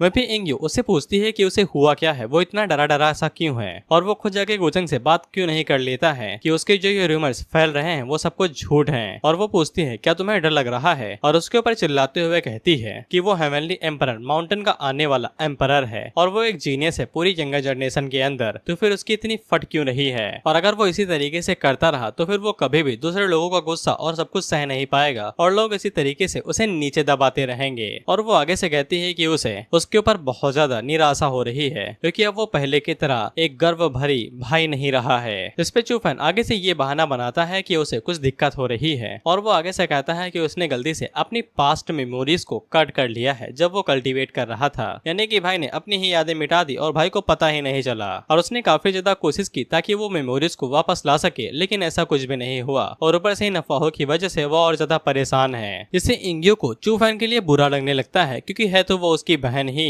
इसके बाद वो चूफान के गले लग जाती है और उसे कहती है, ब्रदर तुमने मुझे ये पहले क्यों नहीं बताया? तो फिर चूफान कहता है, क्योंकि मैं तुम्हें चिंता में नहीं डालना चाहता था। इसके बाद इंग्यो उसे कहती है कि तुम जाओ और जाके कल्टीवेट करो, तब तक मैं उन सभी र्यूमर्स की खबर लेके आती हूँ और वोजंग से बात करती हूँ। इस पे चूफान उसे कहता है कि मैं तुम्हारा आभारी रहूंगा और उसके जाने के बाद मन में सोचता है कि मैं सच में तुम्हारा आभारी हूँ क्योंकि तुम गोचेंग को टेस्ट करने में मेरी मदद करोगी, मेरी बेवकूफ बहना। इसके बाद हम लोग मिंग को देखते हैं जो कि लोअर रियलम के अंदर थी क्योंकि यहीं पे ह्यूमैनिटी पैलेस का रिकार्नेटर पैदा होने वाला था और मिंग उसे ढूंढ के तुरंत मारने की कोशिश के लिए पूरी तैयारी कर रही थी। यही है डेडिकेटेड वाइफ। जिसके बाद हम लोग पिलसेट को देखते हैं जहाँ पे किहान अभी रह रही है और गोचेंग वहाँ पे उसे मिलने के लिए आता है। तो फिर जो वहाँ की लीडर है जियान, वो गोचेंग से पूछती है, क्या तुम यहाँ मुझसे मिलने के लिए आए हो या फिर अपनी डिसाइपल किहान से? इस पे गोचेंग उनसे पूछता है कि आप मुझे ये बताइए कि आप किहान का काफी अच्छे से ख्याल रख रही हैं। इस पे जियान आगे से कहती है कि वो यहाँ की सक्सेसर बनने वाली है तो बेशक वो लोग उसका काफी अच्छे से ख्याल रखेंगे। वह फिर किहान के पीछे जो लड़कियां खड़ी थी वो उसे पूछती है, तुम्हारा सच में गोचेंग के साथ इस तरह का रिलेशनशिप है? वो काफी ज्यादा अच्छा और दयालु है, इससे बड़ा झूठ मैंने आज तक नहीं सुना। वह फिर गोचेंग किहान से कहता है कि तुम्हें इसी तरीके से मेहनत करती रहनी है और तुम्हें बिल्कुल भी इंस्पेक्टर जियान को परेशान नहीं करना है और न ही उन्हें निराश करना। इस पे किहान आगे से खुश हो जाती है और टमाटर की तरह लाल हो जाती है। वह फिर वो अपने मन के अंदर सोचती है कि गोचेंग सच में उन लोगों में से एक है जो अपने लोगों को काफी अच्छे से ट्रीट करते हैं। जिसके बाद हम लोग देखते हैं कि गोचेंग और किहान अकेले में बात करने के लिए जाते हैं जहाँ पे गोचेंग उसे बताता है कि वो उसे मिलने के लिए आया है क्योंकि वो चाहता है कि किहान उसके लिए एक काम करे। इस पे किहान कहती है कि बताओ तो सही। गोचेंग अपने पास से रेसिपी बाहर निकालता है जो वो किहान को दे देता है और वो चाहता था कि किहान इस रेसिपी से एक पिल बनाए। किहान कहती है कि ये थोड़ा सा मुश्किल है लेकिन वो कर लेगी। जिसपे गोचेंग उसके सर को सहलाता है तो फिर किहान काफी ज्यादा खुश हो जाती है और साथ ही में उसकी पॉइंट वैल्यू भी बढ़ती जा रही थी। खैर इसके बाद किहान गोचेंग से पूछने लगती है कि उसने अभी तक टाइम में कितना सब काम किया है। तो फिर गोचेंग उसे बताने लगता है कि उसने एक ड्रैगन को निपटाया है, एक बेवकूफ चिड़िया को निपटाया है और साथ ही में एक कमीने को भी, लेकिन वो सभी बस एक प्यादे की समान थे। इसके बाद हम लोग इंग्यो को देखते हैं और उसका एक सर्वेंट उसे आके बताता है कि उन्हें जिकोंग फैमिली की तरफ से कोई जानकारी मिली है कि लेजेंडरी एब्सोल्यूट यिन स्काई दोबारा आ रहा है। तो फिर कई सारे फैंक्शन इकट्ठा होकर इस बारे में डिस्कस कर रहे हैं। जिकोंग से हमें पता चलता है कि यिन स्काई ये वही कैलेमिटी है जिसके बारे में हमें मिंग ने बताया था, जिससे ये पूरी दुनिया तबाह हो सकती है। साथ में वो सर्वेंट इंग्यो को ये भी बताता है कि ह्यूमैनिटी पैलेस की जो सेंट है वो उनके पास आई है और वो उनके ऊपर इल्जाम लगा रही है डिमोनिक सक्सेसर की इनहेरिटेंस होने का, जो कि गोचेंग के प्लान का हिस्सा था जैसा कि यानजी को गोचेंग ने बताया था। इसीलिए इंग्यो जल्दी वहां से उठती है और उसके पास जाने लगती है और वो अपने मन के अंदर सोचते हैं कि गोचेंग इस बार तो बच गए हो, दोबारा नहीं बच पाओगे। वह पे गोचेंग का गार्ड अपने मन के अंदर सोचता है कि साला बस अफवाहों से ही उस प्रिंस के पानी निकल जा रहा है, तो फिर वो किसी छोटे बच्चे से कम नहीं है। अब इसके बाद हम लोग लोअर रियलम को देखते हैं जहाँ पे हम लोग टीचन रियलम उर्फ जुआन डोमेन को देखते हैं जहाँ पे गोचेंग आता है और उसने मिंग के ही रास्ते को फॉलो करके यहाँ पे आया था और मिंग की वजह से ही इसे पता लग गया था कि ह्यूमैनिटी का जो सक्सेसर होने वाला है, जो रिकॉर्डिनेट होगा, वो यहाँ पे लोअर रियलम के अंदर होगा। गोचेंग जैसे ही वहाँ पे आता है तो नीचे के जो सेक्टर के लोग थे वो भागते हुए उसके पास चले जाते हैं क्योंकि गोचेंग के एनर्जी से उन्हें पता चल चुका था कि कोई अपर रियलम से आया है। वो लोग जैसे ही गोचेंग के पास पहुंचते हैं तो सबसे पहले गोचेंग को रिस्पेक्ट देते हैं और उससे बड़े ही प्यार से पूछते हैं कि वो यहाँ पे किस लिए आया है। गोचेंग उनसे जगह के बारे में पूछता है तो वो लोग जगह के बारे में बताते हैं। तो फिर गोचेंग अपने पास से वही आर्टिफैक्ट बाहर निकालता है जो पंखों वाली लड़की इस्तेमाल किया करती थी और वो उन लोगों से कहता है कि वो सही जगह पे आया है और वो इस रियलम के लोगों को यानी कि डोमेन के लोगों को रिवॉर्ड देना चाहता है। वो सभी लोग उस आर्टिफैक्ट को देख के काफी ज्यादा हैरान हो जाते हैं क्योंकि इन लोगों के लिए ये आर्टिफैक्ट किसी सोने के समुद्र से कम नहीं था। लेकिन गोचेंग ने यहाँ पे एक शर्त रखी थी कि इन लोगों को टियानजिन रियलम के बारे में जानकारी देनी पड़ेगी। तो फिर वो लोग जानकारी देना शुरू करते हैं कि ये टियानजिन रियलम 8 पार्ट के अंदर डिवाइडेड है जिसके अंदर टोटल 8 डोमेन्स आती हैं और वो लोग अभी जुआन डोमेन के अंदर हैं। साथ ही में वो लोग बताते हैं कि उनकी जुआन डोमेन ही काफी ज्यादा शक्तिशाली है। यहाँ पे कई सारे फोरफादर हैं, इंसेक्टर हैं जो कि 20,000 साल से भी पुराने हैं और सबसे ज्यादा शक्तिशाली पावरफुल सेक्ट ताइजू सेक्ट है और जो उनके ताइजू सेक्ट को लीड करता है वो ये बंदा है, जिसपे ताइजू सेक्ट का लीडर आगे से कहता है कि ये बस उसकी खुशकिस्मती है कि उनके इंसेक्टर 80,000 साल पहले अपर रियलम जाने में कामयाब हो गए। वहीं पे गोचेंग इन्हें ही अपना टारगेट बनाता है और वो उनसे कहता है कि उनके इंसेक्टर के साथ उसका पुराना रिश्ता था और एक बार उनके इंसेक्टर ने गोचेंग की मदद की थी तो फिर वो उनके फेवर को यहाँ पे उन्हें लौटाने के लिए आया है और वो उन लोगों को उस लड़की का आर्टिफैक्ट दे देता है। लेकिन लीडर अपने लहजे को मेंटेन करते हुए वो डिवाइन वेपन को वापस कर देता है और कहता है कि वो इसके लायक नहीं है, जिसपे गोचेंग उसे कहता है कि तुम काफी समझदार और काफी अच्छे हो, तुम्हारे अंदर पोटेंशियल भी है और वो उन लोगों से कहता है कि मुझे अपने सेक्टर लेके चलो। इसी के बाद हम लोग मिंग को देखते हैं और उसका एक सर्वेंट आगे उसे बताता है कि जुआन डोमेन के अंदर कोई इमॉर्टल देखा गया है जो कि अपर रियलम से आया है। अभी मिंग को नहीं पता है कि ये उसके पति ही देव हैं, लेकिन उसे कोई फर्क नहीं पड़ता था क्योंकि वो वहाँ पे अपने काम से आया होगा और वो उनके प्लान के अंदर कोई भी बाधा नहीं डालेगा। वहीं पे मिंग को काफी अच्छे से पता था कि ह्यूमैनिटी पैलेस का जो इंसेक्टर की बॉडी होगी वो पूरी तरीके से चेंज हो जाएगी, लेकिन मिंग ने फैसला कर लिया था कि उसे भले ही आठो डोमेन को इधर के उधर करना पड़ जाए लेकिन वो बेवशक ह्यूमैनिटी पैलेस के सक्सेसर को ढूंढ के रहेगी। जिसके बाद हम लोग ताइजू सेट को अंदर देखते हैं जहाँ पे गोचेंग को फुल इज्जत मिल रही थी और वो लोग गोचेंग से बड़े प्यार से उसका नाम पूछते हैं, लेकिन गोचेंग हरामी वो नाम नहीं बताता है, बस इतना ही कहता है कि वो बस उनके इंसेक्टर का फेवर उन्हें लौटाने के लिए आया है और वो अपने पास एक स्पेशल टेक्निक बाहर निकालता है जिसका नाम ताइजू क्रिएशन टेक्निक था जो कि उसने अभी ही बनाई है और वो उन लोगों को टेक्निक देते हुए कहता है कि उनका इंसेक्टर किसी परेशानी की वजह से नीचे नहीं आ सकता है, तो वो यहाँ पे उनके फेवर को लौटाने के लिए आया है और ये उनके इंसेक्टर की ही लेगेसी है। वहीं पे बाहर तुम लोगों ने देखा होगा एक पुतला लगा होगा जो कि इनके इंसेक्टर का नाम था और गोचेंग ने वहीं से नाम कॉपी कर लिया था और उसी की मदद से उन्हें इनके इंसेक्टर का नाम पता चला था। वहीं पे वो लोग जैसे ही उस टेक्निक को चेक करते हैं तो फिर उन्हें पता चलता है कि टेक्निक काफी ज्यादा कमाल की है और वो सभी लोग गोचेंग से कहते हैं कि वो उसके लिए कुछ भी करेंगे। जो गोचेंग मन में सोचता है कि हाँ भाई करना तो पड़ेगा ही, तभी तो टेक्निक दी है ये। खैर इसके बाद गोचेंग चूचू से मिलने के लिए जाता है और वहीं पे चूचू आराम से बैठ के कल्टीवेट कर रही थी। गोचेंग उसे कहता है आंखें खोलो मेरी तरफ देख, लेकिन चूचू मना कर देती है तो फिर गोचेंग फिर से चेन्स का इस्तेमाल करता है और उसे लटका लेता है। इससे चूचू घबराने लगती है और उससे पूछती है कि तुम क्या करने के बारे में सोच रहे हो। गोचेंग उसे पूछता है कि मुझे ह्यूमैनिटी इंसेक्टर के रिकार्नेशन की लोकेशन के बारे में बताओ, लेकिन चूचू साफ मना कर देती है। गोचेंग उसे कहता है तुम्हें क्या लगता है कि तुम इंसेक्टर ऑफ ह्यूमैनिटी पैलेस के बारे में नहीं बताओगी तो फिर कोई उसे ढूंढ ही नहीं पाएगा। इससे चूचू को समझ में आ जाता है कि गोचेंग को पहले ही पता चल चुका है कि रिकार्नेशन कहाँ पे होने वाला है। गोचेंग उसे बताता है कि यही नहीं हम लोग पहले ही उस जगह पे आ चुके हैं, लेकिन चूचू गोचेंग को बताती है कि वो भले ही ताकतवर हो लेकिन इंसेक्टर जो कि रिकार्नेशन होने वाला है वो और भी ज्यादा शक्तिशाली है और वो उसे कभी भी हरा नहीं पाएगा। तो फिर गोचेंग चूचू से कहता है कि अगर मैं उसे हरा नहीं सकता हूँ तो फिर क्या मैं यहाँ पे बैठ के उसके आने का इंतजार करूँ कि कब वो मुझे मारेगा। और गोचेंग चूचू से कहता है कि तुम इतना कोल्ड हार्टेड क्यों हो, क्या तुम इस बात को भूल गई हो कि हम पहले ही एक साथ सो चुके हैं। इस पे चूचू गुस्से में उसके हाथ को काटने की कोशिश करती है लेकिन गोचेंग पीछे कर लेता है। इसके बाद वो दोबारा आगे करता है तो चूचू दोबारा काटने की कोशिश करती है लेकिन फेल हो जाती है। इसके बाद वो कई बार काटने की कोशिश करती है लेकिन गोचेंग हर बार अपने हाथ को बचा लेता है। इसके बाद गोचेंग चूचू के चेहरे को पकड़ के इधर उधर हिलाने लगता है तो चूचू उससे कहती है छोड़ दे। इससे चूचू की रोने वाली शकल हो जाती है। वहीं पे गोचेंग उसे कहता है कि मुझे नहीं पता है कि पता नहीं इंसेक्टर ऑफ ह्यूमैनिटी पैलेस ने तुम्हें ऐसा क्या पिला दिया है कि तुम उसकी खातिर एक गुलाम और टूल बनने के लिए इतना ज्यादा उत्साहित हो। टूल वाली बात से उसे वैंग के बारे में याद आता है कि वो भी इसी तरीके की बात कर रही थी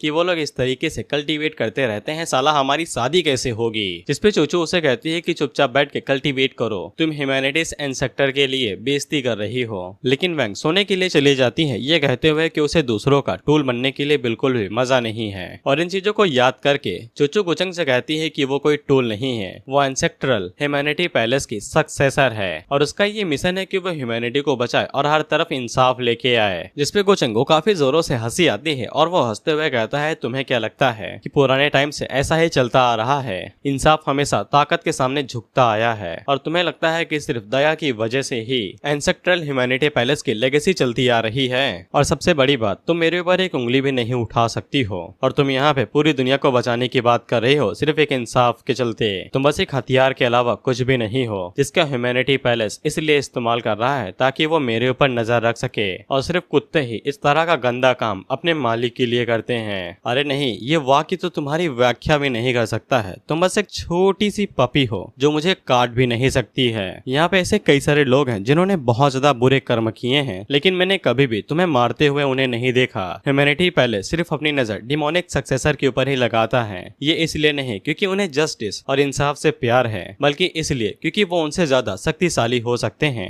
और गोचंग जैसे डिमोनिक सक्सेसर उन्हें राउंड के रख सकते हैं। उनके रास्ते भले ही अलग हो सकते हैं, लेकिन वो एक दूसरे से अलग नहीं है। हालांकि चूचो के ऊपर इसका कोई असर नहीं पड़ता है और वो अभी भी इन सभी को झूठ ही मान रही थी। अब इसके बाद हम लोग जुआन डोमेन को दोबारा देखते हैं। अब यहाँ पे ताइजू सेक्ट ने ये ऐलान कर दिया था कि वो पूरे डोमेन के अंदर बाकी सभी सेक्टों को अपने नीचे झुका लेंगे और जो भी लोग सबमिट नहीं करेंगे उन्हें मार दिया जाएगा। इसीलिए हर तरफ अफरा तफरी का माहौल था और कई सारे सेक्ट लड़ने के बारे में सोच रहे थे। उन्हीं के बीच में हम लोग एक ऐसे बंदे को देखते हैं जिसे काफी अच्छे से पता था कि वो लोग कभी भी एक इमॉर्टल के खिलाफ जीत नहीं सकते हैं, क्योंकि ताइजू सेक्ट के पास अभी अपर रियलम से एक इमॉर्टल है और वो अपने मन के अंदर सोचता है कि ताइजू सेक्ट अभी कई सारे डिसाइपल्स को रिक्रूट कर रहा है जिनके पास टैलेंट हो और पोटेंशियल हो। इसलिए ये बंदा फैसला करता है कि वो यहाँ पे जाके उनके सेक्ट को ज्वाइन कर सकता है, क्योंकि यहाँ पे रहने से उसे सिर्फ मौत ही मिलेगी। खैर इसके बाद ये बंदा भागते हुए सीधा गोचंग के पास जाता है और अपने आप को सबमिट कर देता है, ये बताते हुए कि वो अभी डिवाइन फॉरेस्ट सेक्रेड लैंड का सबसे शक्तिशाली और कमाल का जीनियस है। हालांकि गोचंग उसकी वैल्यू देखता है और उसे कहता है कि तुम जीनियस हो लेकिन उनसे ज्यादा अच्छे नहीं हो, तुम्हारे अंदर वो क्वालिटी नहीं है जो मुझे चाहिए। जिसपे वो बंदा आगे से कहता है कि इसका क्या मतलब है कि मैं बाकियों जितना अच्छा नहीं हूँ। जिसपे गोचंग उसे बताता है कि तुम्हारी Fortune value humanity and sector की वैल्यू से बहुत ज्यादा कम है और अगर मैं तुम जैसे लोअर रियलम बंदे को चुन लेता हूँ और उसे अपर रियलम के अंदर लेके जाता हूँ तो ये किसी भी काम का नहीं रहेगा, तुम मेरे किसी काम के नहीं हो, तो फिर मैं ये खुद से क्यों नहीं कर लेता हूँ। खैर इसके बाद अब इस बंदे का क्या होगा मुझे नहीं पता है। अब हम लोग टाइचेन रियलम के अंदर हेवनली डोमेन को देखते हैं, जहाँ पे कई सारे गुलाम थे और उनसे जबरदस्ती काम कराया जा रहा था।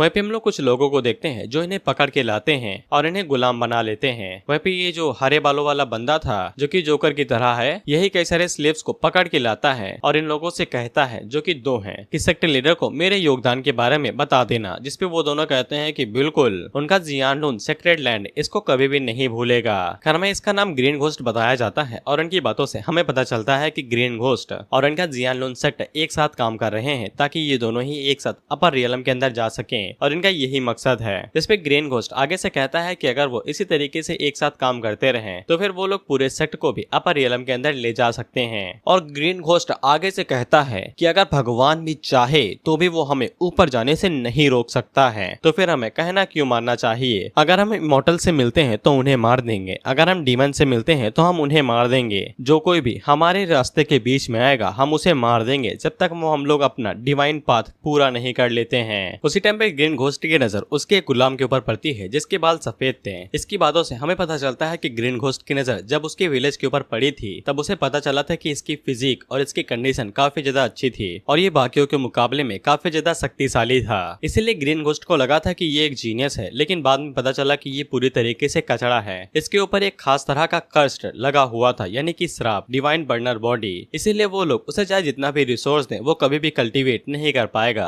लेकिन इस लड़के की स्ट्रेंथ काफी ज्यादा अच्छी थी और ये उस जगह पे काम कर पा रहा था जहाँ पे बाकी स्लेव नहीं कर पाते हैं और मारे जाते हैं। वहीं पे हम लोग उस सफेद बाल वाले लड़के को देखते हैं और इसकी बस एक ही चाह थी कि ये अपने विलेज दोबारा वापस जाना चाहता था ताकि ये अपनी छोटी बहन से दोबारा मिल सके, क्योंकि इसकी ग्रैंड माँ काफी ज्यादा बूढ़ी हो चुकी है और वो मरने वाली है और इसे खुद ही अपनी छोटी बहन का ख्याल रखना पड़ेगा। हमें पता चलता है कि इसने ग्रीन घोस्ट के साथ कोई बात की थी और ग्रीन घोस्ट ने आगे से कहा था कि अगर ये 3 साल यहाँ पे काम कर लेता है तो फिर वो उसे जाने देगा और सिर्फ 3 ही महीने रह गए थे जिसके बाद इसका 3 साल का कॉन्ट्रैक्ट पूरा हो जाएगा। खैर ये लड़का जैसे ही बेहोश होता है तो फिर इसके मन के अंदर हम एक आवाज को देखते हैं जो कि उससे कहता है कि इस तरह से तड़पना छोड़ दो और अगर तुम मेरे वजूद को स्वीकार कर लेते हो तो फिर तुम्हें ये सब कुछ सहना नहीं पड़ेगा। जिसपे ये लड़का कहता है नसीड़ी हूँ क्या जो अपनी ही बॉडी खुद छोड़ दूंगा 2 पौवा मारने के बाद। जिसपे आवाज वाला बंदा कहता है मेरी बॉडी तुम बस एक फ्रेगमेंट का हिस्सा हो जिसके अंदर अभी भी जागरूकता बची हुई है। जैसे ही मैं अवेकन होता हूँ तो फिर तुम मिट जाओगे, लेकिन मैं ऐसा चाहता नहीं हूँ। अगर तुम मुझे एक्सेप्ट कर लेते हो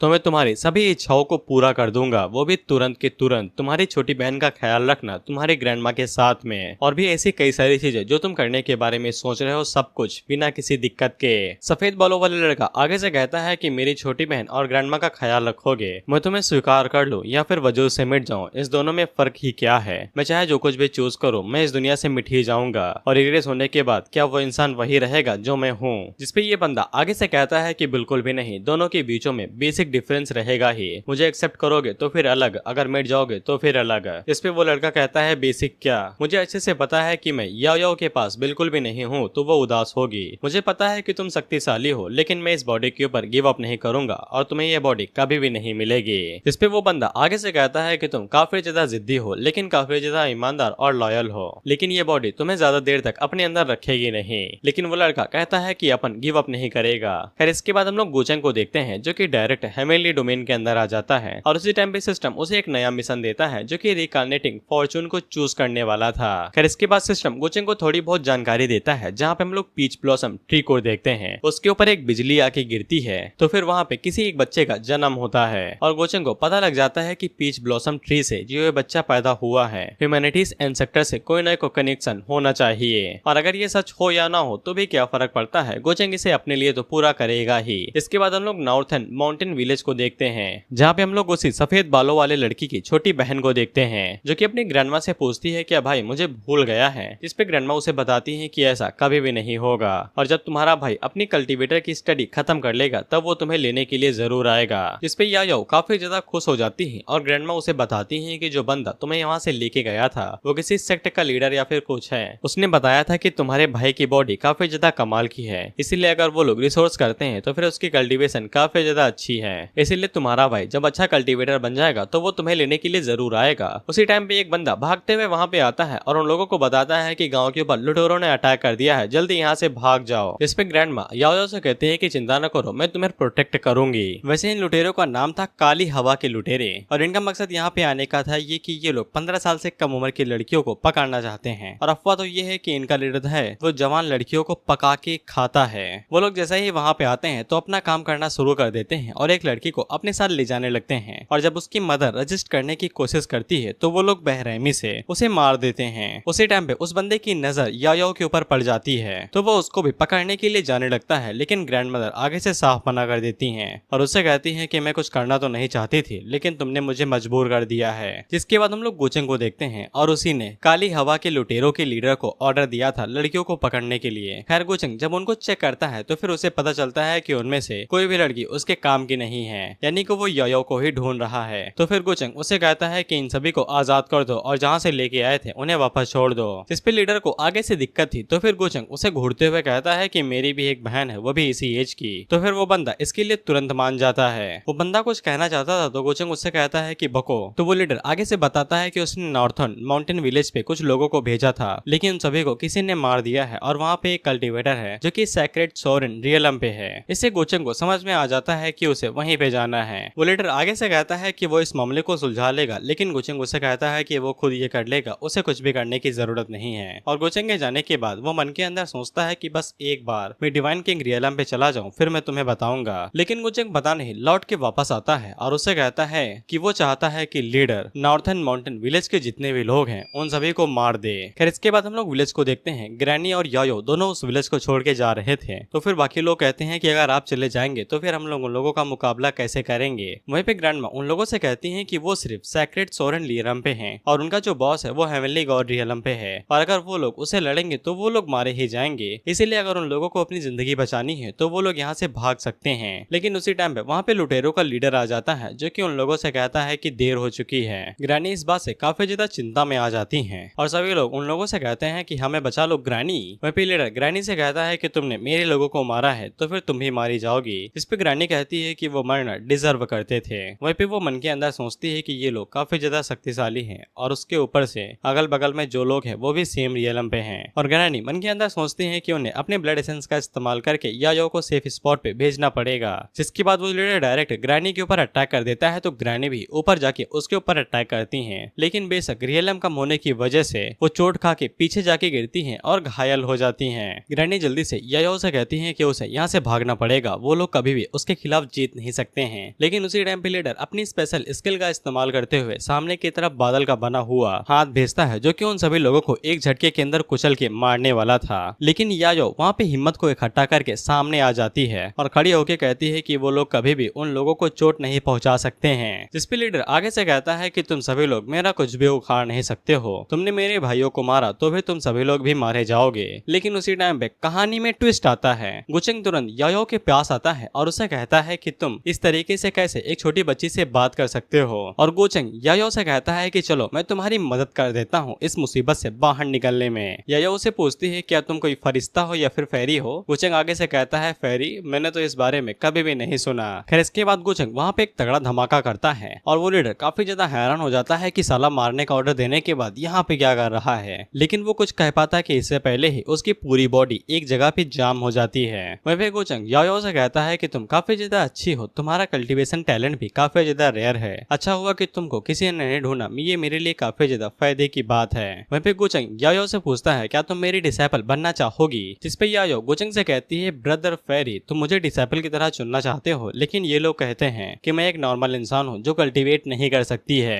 जिसपे गुचेंग कहता है कि ये कोई बड़ी बात नहीं है, उनके रेगुलर आइसेस हैं, वो कभी भी तुम्हारे टैलेंट को देख नहीं पाएंगे, तुम कितना सुनहरा जेम हो। जिससे यायो खुश हो जाती है और गुचेंग से पूछती है झूठ तो नहीं बोल रहे। जिसपे गुचेंग कहता है नहीं नहीं, मैं झूठ क्यों को बोलूंगा। तो फिर यायो गुचेंग की डिसाइपल बनने के लिए मान जाती है। गुचेंग उससे कहता है कि तुम काफी ज्यादा प्यारी और एडोरेबल हो। यायो गुचेंग से पूछती है कि उनके साथ क्या होगा। जिसपे गुचेंग कहता है कि उन बुरे लोगों के साथ मैं उन्हें उम्मीद से उनकी नई जिंदगी में भेजने वाला हूँ और उम्मीद करता हूँ कि वो मेरी तरह एक अच्छे इंसान बनेंगे। जिसके बाद वो रिकार्नेशन पावर का यूज करते हुए सामने की तरफ देखता है तो फिर लीडर की बॉडी पटाखे की तरफ विस्फोट कर जाती है और वहाँ पे फायर वर्क होने लगता है। और बेशक ये नेक्स्ट जिंदगी में नहीं जाने वाला है क्योंकि लाइफ सर्कल गुचेंग ने डिस्ट्रॉय कर दिया है। वह गुचेंग यायो से कहता है कि अब से तुम मुझे ब्रदर नहीं मास्टर कह के बुलाओगी। जिसपे यायो उसे मास्टर कहती है तो गुचेंग उसे कहता है कि तुम मुझे और भी ज्यादा पसंद आने लगी हो। वह ग्रैनी अपने मन के अंदर सोचती है कि अपर रियलम के इमोर्टल सच में इतने ज्यादा शक्तिशाली होते हैं। खैर इसके बाद गुचेंग यायो के लिए पहली मुलाकात के लिए उसे गिफ्ट देता है जो कि डिवाइन वेपन्स थे।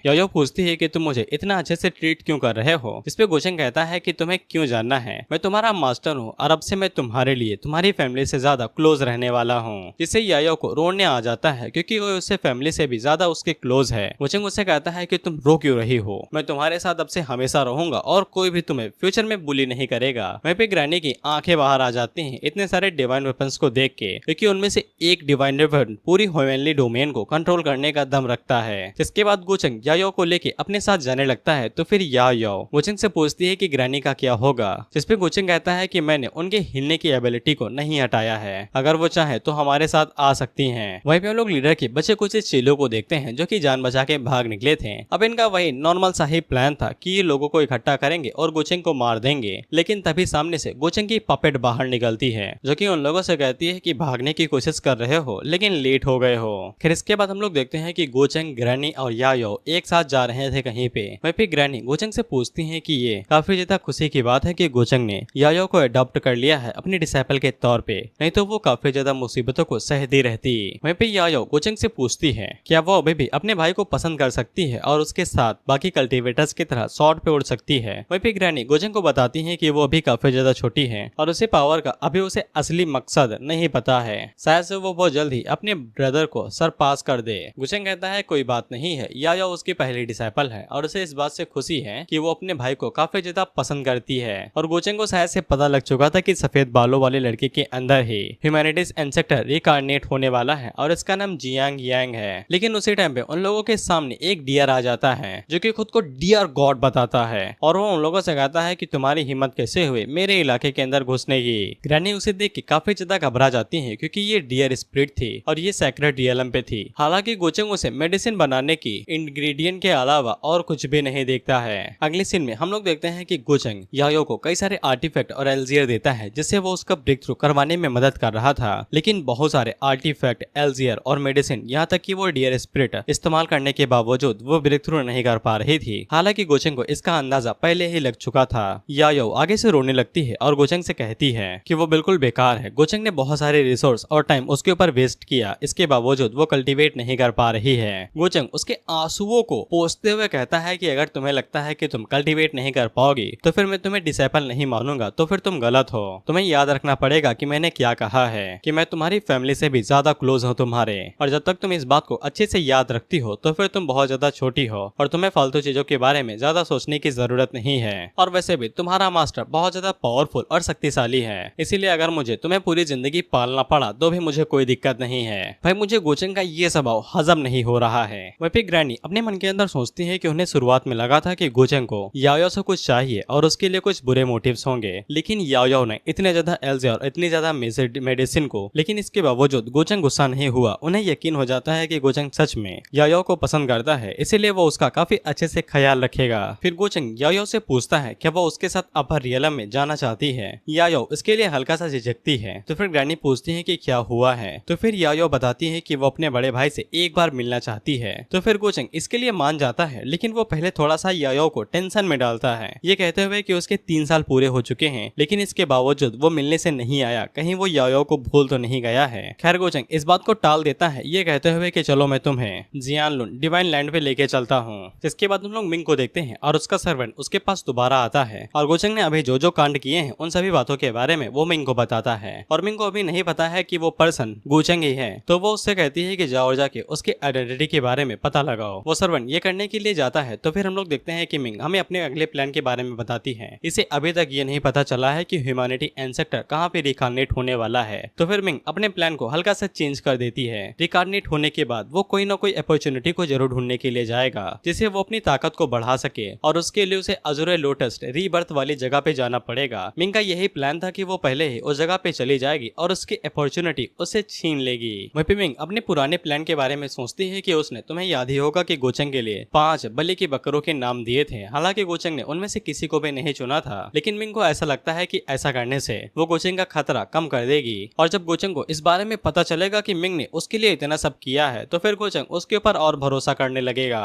खैर इसके बाद हम लोग देखते हैं ग्रीन घोस्ट और जियानलुन सेक्रेड लैंड के लॉर्ड को। इन दोनों की बातों से हमें ये पता चलता है कि ये जो अपना प्लान बना रहे थे अपर रियलम जाने के लिए, इनके प्लान के अंदर भारी सारी मुसीबतें आ चुकी हैं। ये लोग ड्रैगन वेन की मदद लेने वाले थे ताकि ये लोग अपर रियलम के अंदर जा सकें, जिसके लिए ये लोग खुदाई करवा रहे थे। लेकिन खुदाई वाले जगह पे अचानक से एटमॉस्फेयर चेंज हो गया और वहाँ पे कई सारी बुरी चीजें होने लगी। यहाँ तक कि जमीन से पत्थर के स्पाइक्स भी बाहर निकले, जिससे इन लोगों को समझ में आ जाता है कि शायद से कि ये लोग जो ड्रैगन वेन के लिए जा रहे थे वो रास्ता पहले ही खत्म हो चुका है और ये लोग ह्यूमन के खिलाफ कभी भी नहीं जा सकते हैं, और शायद से इन लोगों का इमॉर्टलिटी वाला रास्ता पहले ही खत्म हो चुका है। इसके बाद सेक्ट लीडर ग्रीन घोस्ट से पूछता है, जो तुम लड़का अपने साथ लेके आए थे उसका ओरिजिन क्या है। और जब मैंने उसकी बॉडी को चेक किया था तो फिर उसके ऊपर curse of divine burner body लगी हुई थी, जो ऐसा लगता है कि पहले से हट चुका है। जिसपे ग्रीन घोस्ट आगे से कहता है कि जब मैं उसे लेके आया था मुझे लगा उसके अंदर कुछ खास होगा, लेकिन बाद में पता चला कि वो कल्टीवेट ही नहीं कर पाएगा, इसीलिए हमने उस लोगों को ऐसी जगह पे लगा दिया जहाँ पे माउंटेन की खुदाई करते करते सभी लोग मारे जाएंगे ब्लैक ब्लड की वजह से।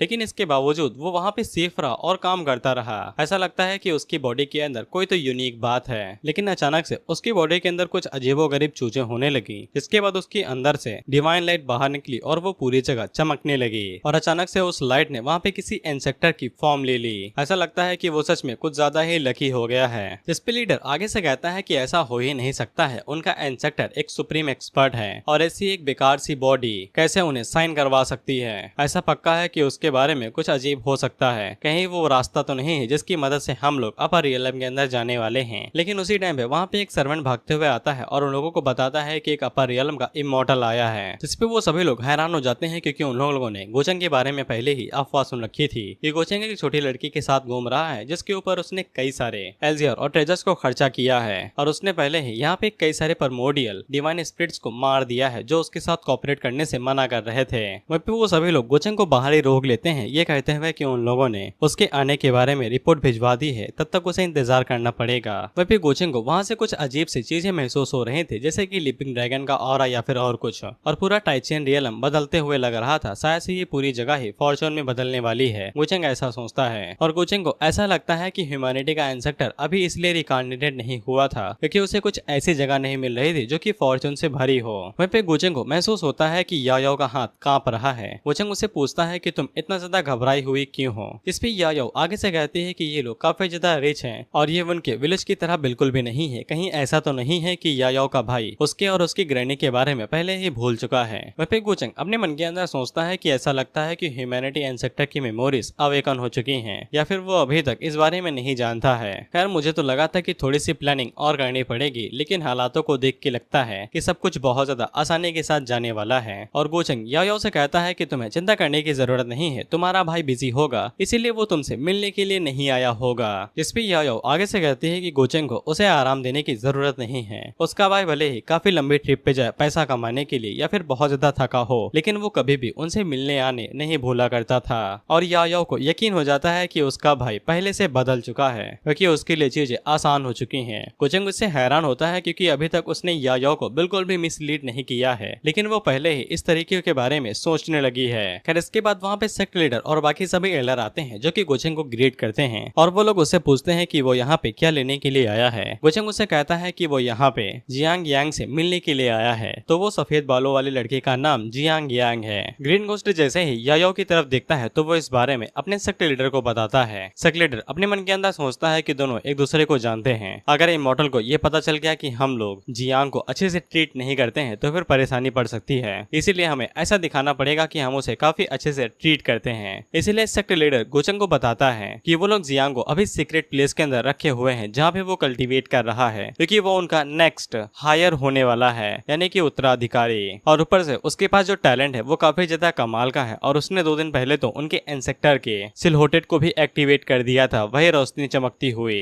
गोचेंग इन सभी बातों का ही इंतजार कर रहा था क्योंकि इनसे डायरेक्ट यायो के ऊपर असर पड़ रहा था और उसे अपनी बात के ऊपर यकीन होने लगता है कि उसका भाई बदल चुका है, यानी कि यहाँ पे गलत फहमी पे गलत फहमी हो रही है। सेक्ट लीडर खुद को बचाना चाहते हैं ये झूठ बताते हुए कि वो जियांग से कोयला नहीं खुदवाते हैं बल्कि उसे कल्टीवेट करवाते हैं। वहीं पे यायो इस बात से परेशान है कि उसका भाई अब ऐसो आराम की जिंदगी जी रहा है, इसलिए वो उनके बारे में भूल चुका है। अब इसे यायो का दिल टुकड़ों में बिखर जाता है। वहीं पे गोचेंग उन लोगों से कहता है कि तुम्हें ये तो पता होगा ना कि जियांग की एक छोटी बहन है जिसपे सेक्ट लीडर को भी नहीं पता था, यहाँ तक कि घोस्ट गॉब्लिन को भी नहीं पता था। खैर इसके बाद गोचेंग उन्हें इग्नोर करता है और उनसे कहता है कि मुझे जियांग से मिलना है, उसे यहाँ पे लेके आओ। वहीं पे सिस्टम गोचेंग को पॉइंट्स देता है क्योंकि यायो का विश्वास अपने भाई से उठता जा रहा था। इसके बाद हम लोग जियांग को देखते हैं जिसकी कल्टीवेशन काफी ज्यादा बढ़ चुकी थी और उसके पास टैलेंट बहुत ज्यादा रेयर था, इसीलिए वहाँ के एल्डर भी बहुत ज्यादा हैरान थे। उनमें से हम एक फीमेल एल्डर को देखते हैं जिसको जियांग के अंदर इंटरेस्ट था और वैसे इसका नाम जाओ ई है। फिर हमें बताया जाता है कि ये करिश्मा कैसे हुआ। दरअसल तुम्हें पता है कि जियांग की बॉडी के अंदर अभी ह्यूमैनिटी इंसेक्टर है जिसने अब जियांग की बॉडी के ऊपर कब्जा कर लिया है और जियांग अपनी ही बॉडी को अब कंट्रोल नहीं कर पा रहा है। वहीं पे इंसेक्टर अभी भी उसे मैनिपुलेट करते हुए कहता है कि अगर तुम मुझे खुशी खुशी स्वीकार कर लोगे तो फिर तुम्हारी लाइफ काफी ज्यादा अच्छी हो सकती है, नहीं तो तुम हमेशा की तरह वहाँ पे गुलामों की तरह ही कोयला खोदोगे। लेकिन जियांग अभी भी इस बात को नहीं मानता है और साफ मना कर देता है, ये कहते हुए कि वो बस मेरी मजबूरी थी कि तुमने मेरी बॉडी के ऊपर कब्जा कर लिया जब मेरी स्पिरिचुअल रूट कमजोर हो गई, लेकिन मैं कभी भी तुम्हें बॉडी नहीं दूंगा। लेकिन अचानक से बाहर से कोई उसे आवाज लगाता है तो फिर उसका ध्यान भटक जाता है, जहाँ पे असली वाले जियांग को एल्डर आके बताते हैं कि उसकी छोटी बहन उसे मिलने के लिए आई है, जिससे जियांग काफी ज्यादा खुश हो जाता है। लेकिन उसी वक्त ह्यूमैनिटी का इंसेक्टर बॉडी के ऊपर दोबारा कब्जा कर लेता है और वो आगे से घमंडी होते हुए कहता है कि जाओ और जाके उसी इमॉर्टल से कह दो कि वो यहाँ पे आके मुझसे मिले, अगर नहीं मिलना है तो वो मुझे परेशान न करे। वहीं पे जब वो दोनों एल्डर उसे समझाने की कोशिश करते हैं कि हद में रहो नहीं तो बहुत ज्यादा पछता सकते हो, तो जियांग उन्हें उल्टा हौल देता है ये कहते हुए कि अगर वो नहीं चाहता है कि डिवाइन इमॉर्टल के बुरे हालात हों तो वो मुझे ज्यादा इंतजार न करवाए और जल्दी से आके मुझसे मिले। जोंग तो उसके इस तरह के एटीट्यूड को देख के हैरान ही हो गई थी। वहीं जोंगी को ऐसा लगता है कि जियान की बॉडी के अंदर कोई कमाल की ब्लड लाइन अवेकन हो गई है और अगर जियान सच में कोई फॉर्चून है तो फिर कोई डिवाइन इमॉर्टल यानी गोचेंग जैसा कोई डिवाइन इमॉर्टल भी उसका कुछ उखाड़ नहीं पाएगा। इसीलिए जोंगी दूसरे एल्डर को भिजवा देती है, यह कहते हुए कि जैसा जियांग ने कहा है वैसा ही उनसे कहना। वहीं पे ह्यूमैनिटी पैलेस का इंसेक्टर जोंगी से कहता है कि तुम समझदार हो लेकिन तुम्हारा टैलेंट बहुत ज्यादा घटिया है, तुम इस टैलेंट के साथ कभी भी सेक्रेट रियलम को पार ही नहीं कर पाओगी, लेकिन मैं तुम्हें मौका देता हूँ कि तुम मेरी साइड पे रह सकती हो जिससे तुम्हें अनगिनत फायदे होंगे। वहीं पे जोंग भी इस तरह की टोन को देख के काफी ज्यादा हैरान थी क्योंकि उसके बात करने में लहजे में दबदबाने यानी कि रुतबा ताकत का वो था। अगर मैं यही चीजें इंग्लिश में बोलता तो फिर तुम्हें समझ भी ना आती। डोमिनेटिंग टोन, ये है वो वर्ड्स। वहीं पे असली वाला जियांग उसे कहता है कि तुम ऐसा क्यों कर रहे हो, तुम डिवाइन मेटल को ऐसे ट्रीट नहीं कर सकते हो। वो यायो को काफी अच्छे से ट्रीट कर रहा है, लेकिन ह्यूमैनिटी इंसेक्टर आगे से कहता है कि वो जैसे ही मुझे जान जाएगा तो फिर वो डर के मारे कांपने लगेगा, तुम्हें ज्यादा कुछ सोचने की जरूरत नहीं है। इसके बाद हम लोग गोचेंग को देखते हैं और जियांग के एकदम सटीक शब्द गोचेंग के कानों के अंदर घुसा दिए जाते हैं। सेक्ट मास्टर उस बंदे से कहते हैं कि ये सच है, जियांग ने ऐसा कहा, जिसपे वो बंदा कहता है कि हाँ भाई मेरे अंदर इतना रुतबा कहाँ है कि मैं ऐसा कुछ कर सकूं। वहीं पे गोचेंग में मजे लेते हुए कहता है कि अरे वाह मेरी बुरी हालत हो जाएगी अगर मैं उसे इंतजार करवाऊंगा, काफी कमाल की चीजें हो रही है नीचे। वहीं पे यायो गोचेंग से अपने भाई के लिए माफी मांगने लगती है और वो दोबारा अपना रोना शुरू कर देती है। हालांकि गोचंग उसे कहता है कि तुम्हारे भाई का एटीट्यूड तुमसे कोई लेना देना नहीं रखता है, तुम्हें रोने की जरूरत नहीं है। इसके बाद गोचंग सेक्ट मास्टर की तरफ देखता है तो फिर वो जल्दी से अपने सर्वेंट को भेज देते हैं, नहीं वो खुद जाते हैं जियांग को यहाँ पे खींच के लाने के लिए। वहीं पे याओ की डिसअपॉइंटमेंट अपने भाई के अंदर जैसे जैसे बढ़ती जा रही थी, गोचंग को वैसे वैसे पॉइंट मिलते जा रहे थे। वहीं पे गोचंग ने भी नहीं सोचा था कि ह्यूमैनिटी का इंसेक्टर इस तरह का बंदा होगा जो कि बातों को हवा में छोड़ेगा, लेकिन उसने गोचंग के सामने घमंडी होने का दिखावा करके गलती कर दी है। अब इसके बाद हम लोग देखते हैं कि सेक्ट लीडर और वो अपने कुछ गार्ड्स को लेके जियांग से मिलने के लिए जाते हैं। वहीं पे जाओ भी उनको यहाँ पे देख के काफी ज्यादा हैरान हो जाती है। वहीं पे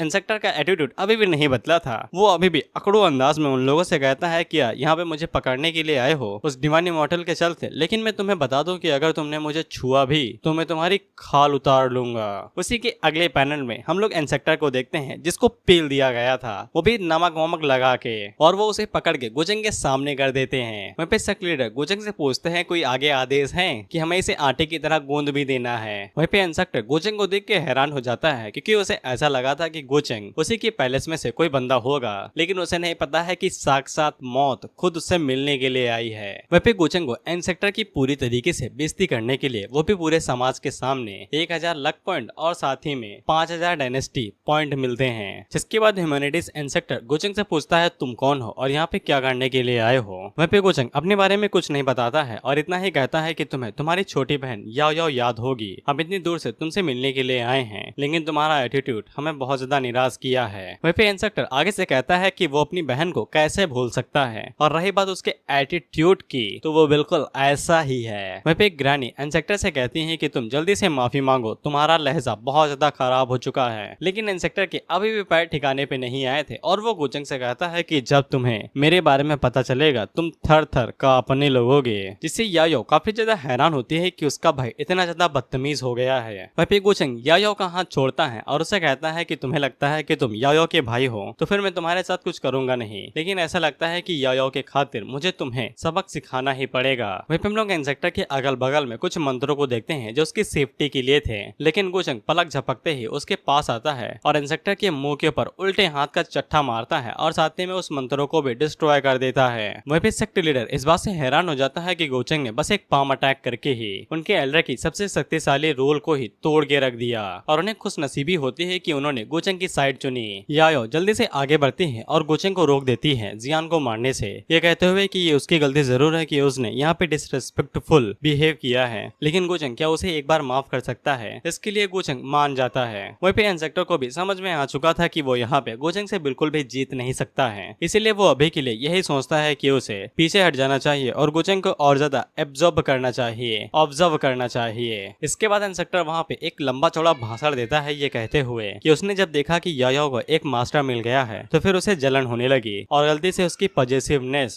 एक्टिवेट हो गई, इसीलिए वो यहाँ पे उल्टा सीधा बर्ताव कर रहा है। लेकिन गोचंग का चट्टा खाने के बाद उसके होश ठिकाने आ गए और उसे काफी ज्यादा खुशी है कि याओ उसे अभी तक भूले नहीं है और अब से वो याओ को बुरी तरीके से ट्रीट नहीं करेगा। वहीं पे गोचंग को भी समझ में आ जाता है कि इंसेक्टर यहाँ पे क्या करना चाहता है और वो अपने मन के अंदर सोचता है ठीक है तुम वैसे भी अभी कुछ ज्यादा ही सोच रहे हो और मैं तुम्हें वैसे भी अभी कंज्यूम नहीं कर सकता हूँ, इसलिए नाटक जारी रखो। वहीं पे इंसेक्टर याओ से माफी मांगता है तो गोचंग उससे कहता है कि मैं तुम्हें मारूंगा नहीं और ना ही पनिश करूंगा, तुम्हें सबक मिल चुका है, लेकिन तुम जैसे ही इस डिमांड लाइन के अंदर आए तुम याओ को भूल गए और पीछे छोड़ दिया, तुम्हें इस चीज का पछतावा होना चाहिए। इस पे इंसेक्टर ग्रीन घोस्ट के ऊपर इल्जाम लगाते हुए कहता है कि मैं तो आना चाहता था, साले ये मुझे नहीं आने दे रहे थे। इससे ग्रीन घोस्ट की फट जाती है और वो कहता है फक आई एम डेड। वहीं पे याओ अपने भाई से कहती है कि उसे कुछ भी कहने की जरूरत नहीं है, उसे पहले से ही अंदाजा था कि उसके पास कोई वजह होगी ना वापस आने की। इस पे इंसेक्टर भी आगे से कुछ नहीं कहता है। इसके बाद गोचंग याओ से कहता है कि उसकी बात ठीक है और उसके पास सच में कोई जेन्युइन रीजन था, इसलिए तुम उसे माफ कर सकती हो।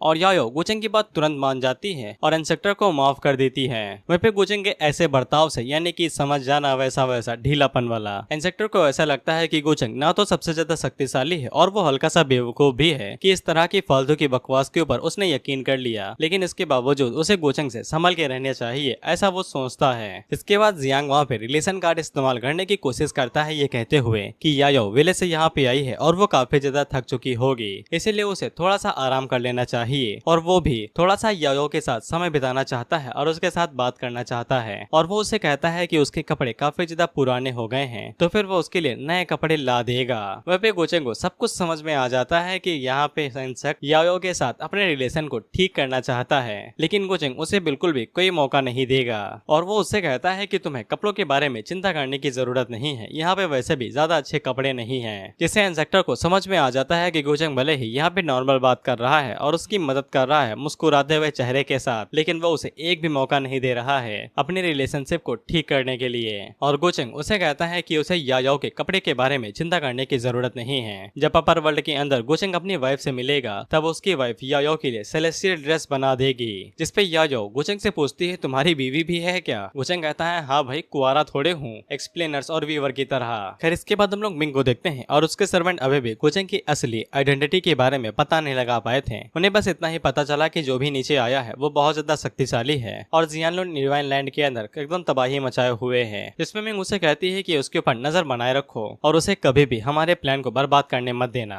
इसके बाद सीन कट होकर सीधा इंसेक्टर के ऊपर आ जाता है, जहाँ पे असली वाला जियांग अभी भी इंसेक्टर से चिल्ला के कह रहा था कि साले तूने यायो को अच्छे से ट्रीट नहीं किया और जब तू पील दिया गया तो यहाँ पे आके कल्टीवेट कर रहा है, मेरी बॉडी मुझे दे दे। हालांकि इंसेक्टर उसे कहता है भग, मैं नहीं दे रहा बॉडी। वहीं पे वो इंसेक्टर से चिल्ला चिल्ला के कहता है कि तुम्हारी वजह से यायो अब मेरे ऊपर विश्वास करना छोड़ देगी, मुझे मेरी बॉडी वापस करो। जिसपे इंसेक्टर उसे दोबारा कहता है भग और कहता है कि यायो को पक्का उस पर्सन के करीब नहीं रहना चाहिए, मुझे कैसे भी करके उसे अपने अंदर विश्वास दिलाना ही पड़ेगा। और अब यहाँ पे इंसेक्टर अपने असली रंग दिखाता है, ये कहते हुए कि कुछ बड़ा होने वाला है, मुझे सच में कुछ ऐसा चाहिए जिसे मैं अपने सभी फ्रेगमेंट को अपने साथ जोड़ सकूं। जिसके बाद वो जियांग की स्पिरिट को पकड़ता है और उसे कहता है कि यहाँ पे काफी सारी चेंज हो चुकी हैं, अब यहाँ पे तुम्हारे पास कोई चॉइस नहीं बचती है, तुम और मैं एक साथ नहीं रह सकते हैं, अब तुम्हें पीसफुली यहाँ से चले जाना चाहिए। वहीं पे जियांग उसे कहता है कि साले तूने मुझसे कहा था कि तू मुझे कुछ भी नहीं करेगा, मुझे को छोड़ दे, अपन मर नहीं सकता है, मुझे कैसे भी करके अपनी बहन को बचाना है। जिसपे इंसेक्टर कत्ल करते हुए भी मेन कैरेक्टर वाली लाइन मारता है, तुम्हारी बहन हो या फिर ग्रानी, मैं उन दोनों का ख्याल अच्छे से रखूंगा क्योंकि मैं असल में जियांग यांग तो हूँ ही। और इसके बाद वो जियांग की एनर्जी या फिर स्पिरिट जो भी हो साला उसे एब्जॉर्ब कर लेता है। वहीं पे ज़ाओई को घंटा कुछ समझ में नहीं आ रहा था कि इसके साथ चल क्या रहा है। अभी कुछ देर पहले ये भीगी बिल्ली बन रहा था, अब यहाँ पे इंटेंस ऑरा रिलीज कर रहा है। वहीं पे हम लोग इंसेक्टर को देखते हैं जो कि अब पूरी तरीके से रिकार्नेटेड हो चुका था और रिकार्नेशन मार्क भी कंप्लीट हो चुका था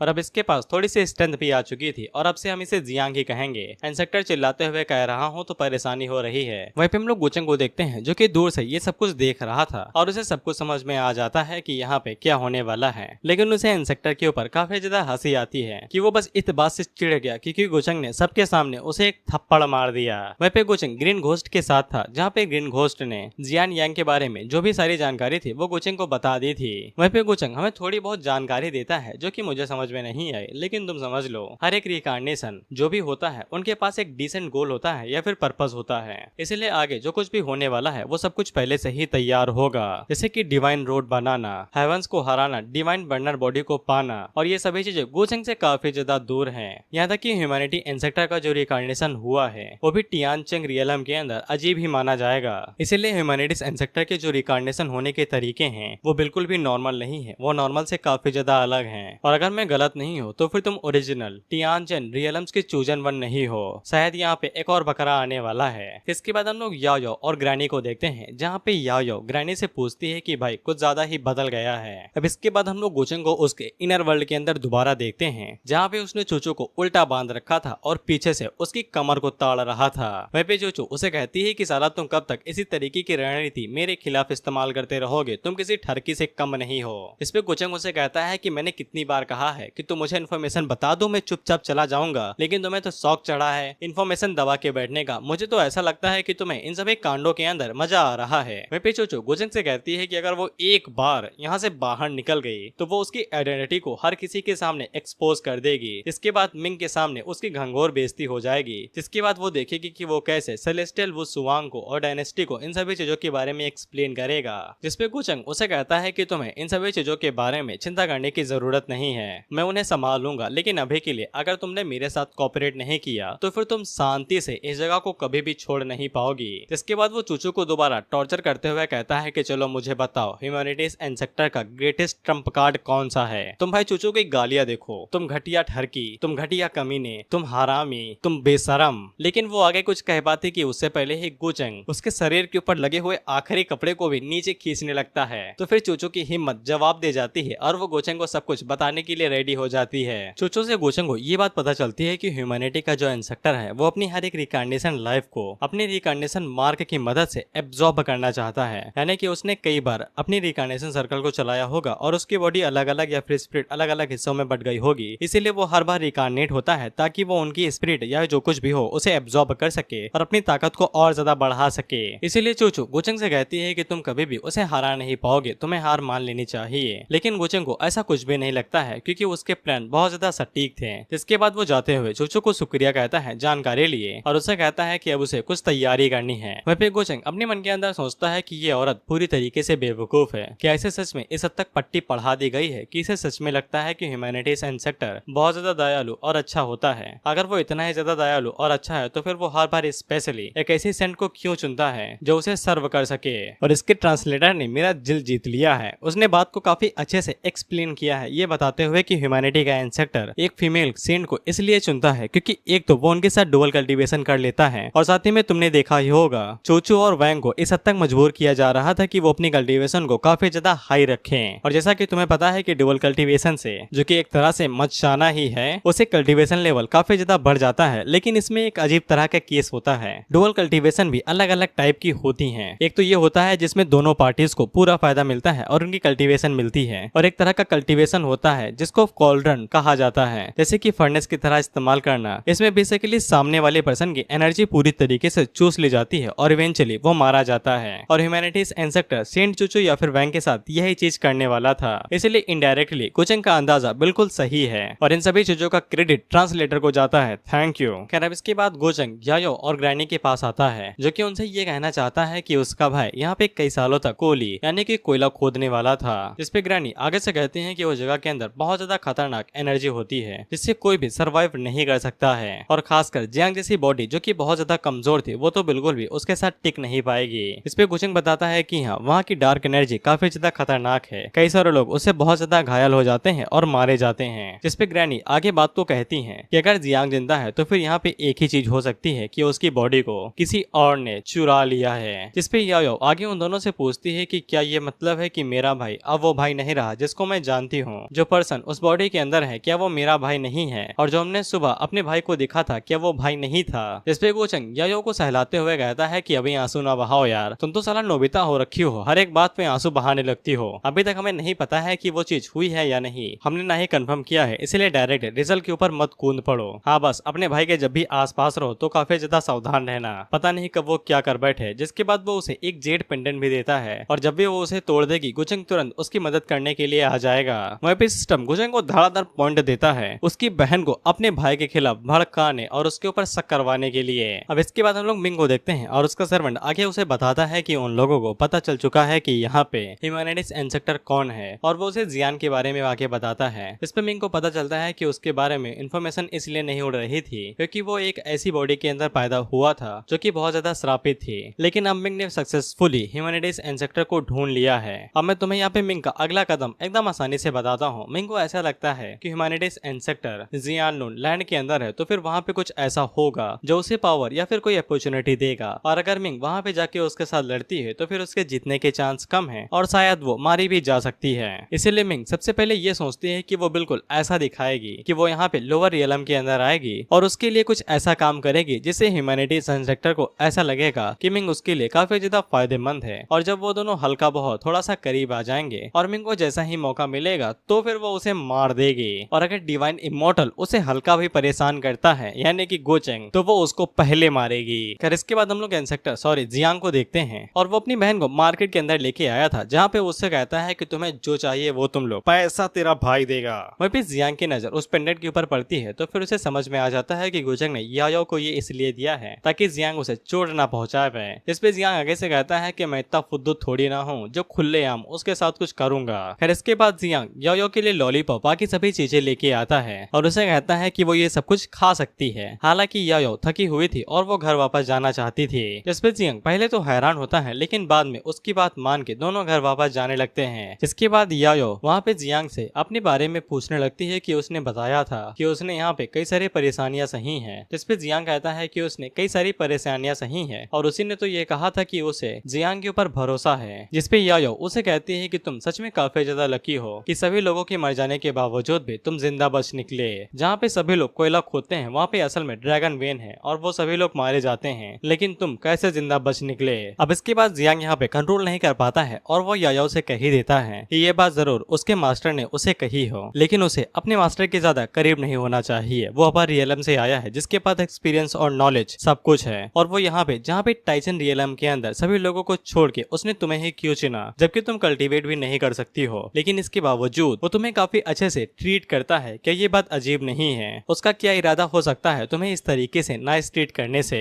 और अगर तुम्हें ऐसा लगता है कि वो तुम्हारे साथ अच्छा बर्ताव इसलिए करता है क्योंकि तुम प्यारी हो, सुंदर हो और क्यूट हो, तो ये बात तुम्हारा सिर्फ भ्रम है। इस दुनिया के अंदर कोई भी किसी को अच्छे तरीके से ट्रीट इसलिए नहीं करता है क्योंकि वो उन्हें पसंद करता है, बल्कि वो उनसे कुछ चाहता है। और अगर तुम्हें मेरे ऊपर भरोसा नहीं है तो फिर तुम खुद ग्रैनी से पूछ सकती हो कि मैं सही हूँ या नहीं। अब इसके बाद हमें एक फ्लैशबैक सीन दिखाया जाता है जहाँ पे गोचंग ने याओ को दवा की मेडिसिन पिलाई थी। यहाँ तक कि वो इस तरीके से हिचकी ले रहे थे जैसे कि उसने दवा की बियर पी ली हो, और वो गोचंग से कहती है कि अब वो बिल्कुल भी नहीं पी सकती है। इसके बाद वो दोबारा गोचंग से माफी मांगती है कि उसने दोबारा इतने सारे डिवाइन एल्जियर्स को वेस्ट कर दिया और इसके बावजूद वो कल्टीवेट करने के लायक नहीं हुई। वहीं पे ग्रैनी के तो आंसू निकल चुके थे क्योंकि इतने सारे एल्जियर अगर किसी एक्सपर्ट को दिए जाते तो भी वो काफी ज्यादा रियलम पे पहुंच जाता। और याओ गोचंग से पूछते हैं कि गोचंग अब उसे छोड़ने वाला है। वहीं पे गोचंग याओ से कहता है कि क्या फर्क पड़ता है, अगर तुम कल्टीवेट नहीं कर पाती हो तुम्हें बस मेरी साइड पे रह के मेरी कमर और बैक दबानी है बस, सॉरी कंधे भी। और रही बात तो एल्जियर्स की, अगर तुम उन्हें डेली अपने मील की तरह यानी कि खाने की तरह इस्तेमाल करती हो तो भी मुझे फर्क नहीं पड़ता है क्योंकि तुम मेरी डिसाइपल हो।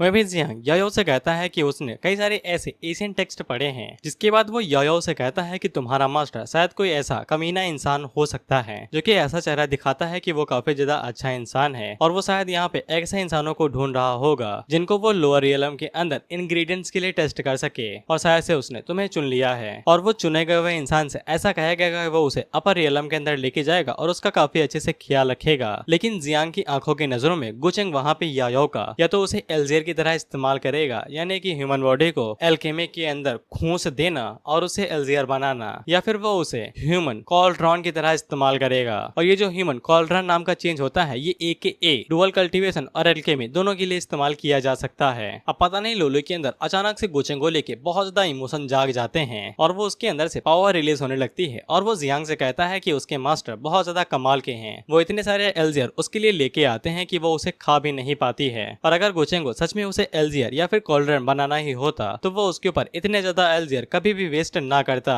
और वो जियांग से कहती है कि उसके मास्टर के ऊपर लगाए हुए इल्जाम को वापस लो, वो काफी ज्यादा अच्छा इंसान है। लोली गेट्स फायर अप, नाइस। इससे मुझे वो आने वाला मीम याद आ गया जहाँ पे वो तोजे के सामने खड़ी रहती है और उसे कहती है डोमेन एक्सपेंशन। खैर अब इसके बाद हम लोग गोचंग को देखते हैं जो कि अलग ही तबाही मचाए जा रहा था, और वो किसी ऐसी जगह पे जा रहा था जहाँ पे उसे कुछ रिसोर्स मिलना था, और हमें पता चलता है कि ये जगह जियानलुन लैंड है जिसको इंसेक्टर ने काफी टाइम पहले ही सील कर दिया था, और यही जियांग का वो ट्रम्प कार्ड था जिसके बारे में गोचंग को चूचू के बारे में पता चला था। और गोचंग कहता है कि जब वो थोड़ी सी मटर गश्ती कर रहा है तो फिर मैं उसकी चीज के ऊपर हाथ साफ कर लेता हूँ। इसमें उसी की गलती है कि वो अपनी चीजों को ध्यान नहीं रखता है। इसके बाद गोचंग उस जगह के अंदर जाता है तो फिर वहाँ पे बहुत ज्यादा कमाल के रिसोर्स थे, और इन्हें टियानचर रियलम के अंदर इस तरीके से ढकाए गए थे कि कोई भी इन्हें ढूंढ ना पाए। और ह्यूमैनिटी के इंसेक्टर ने सच में बहुत ज्यादा मेहनत की थी ताकि वो सेफुली यहाँ पे रिकार्नेट हो सके, लेकिन ये दुख की बात है कि उसने जो इतनी सारी तैयारी की इसका फायदा उसे घंटा नहीं मिलने वाला है, और गोचंग इन सभी को खुद के लिए रखने वाला है। खैर जब गोचंग अपने इस काम को अंजाम दे ही रहा था उसी वक्त वहाँ पर से इंसेक्टर की एनर्जी या फिर स्पिरिट जो भी हो साला वो बाहर निकल आती है, और वो गोचंग को पकड़ के उसे कहती है कि तुम्हारी हिम्मत कैसे हुई यहाँ पे आके ये काम करने की। हालांकि गोचंग उससे कहता है कि चिंता ना ही करो, अगला नंबर तुम्हारा ही है। उसी टाइम पे इंसेक्टर की नजर दोइस्ट ट्रेजर बॉटल के ऊपर पड़ती है, वही बाटली जिसकी मदद से गोचंग हर एक स्पिरिट की एनर्जी एब्जॉर्ब कर लेता है। जिसके बाद वो गोचंग के ऊपर अटैक करते हुए कहते हैं कि तुम्हें तुम्हारी औकात नहीं पता है, तुम्हें क्या लगता है कि बस तुम एक दोइस्ट ट्रेजर बॉटल के साथ कुछ उखाड़ सकते हो। लेकिन उसी टाइम में गोचंग अपना ब्रह्मास्त्र बोले तो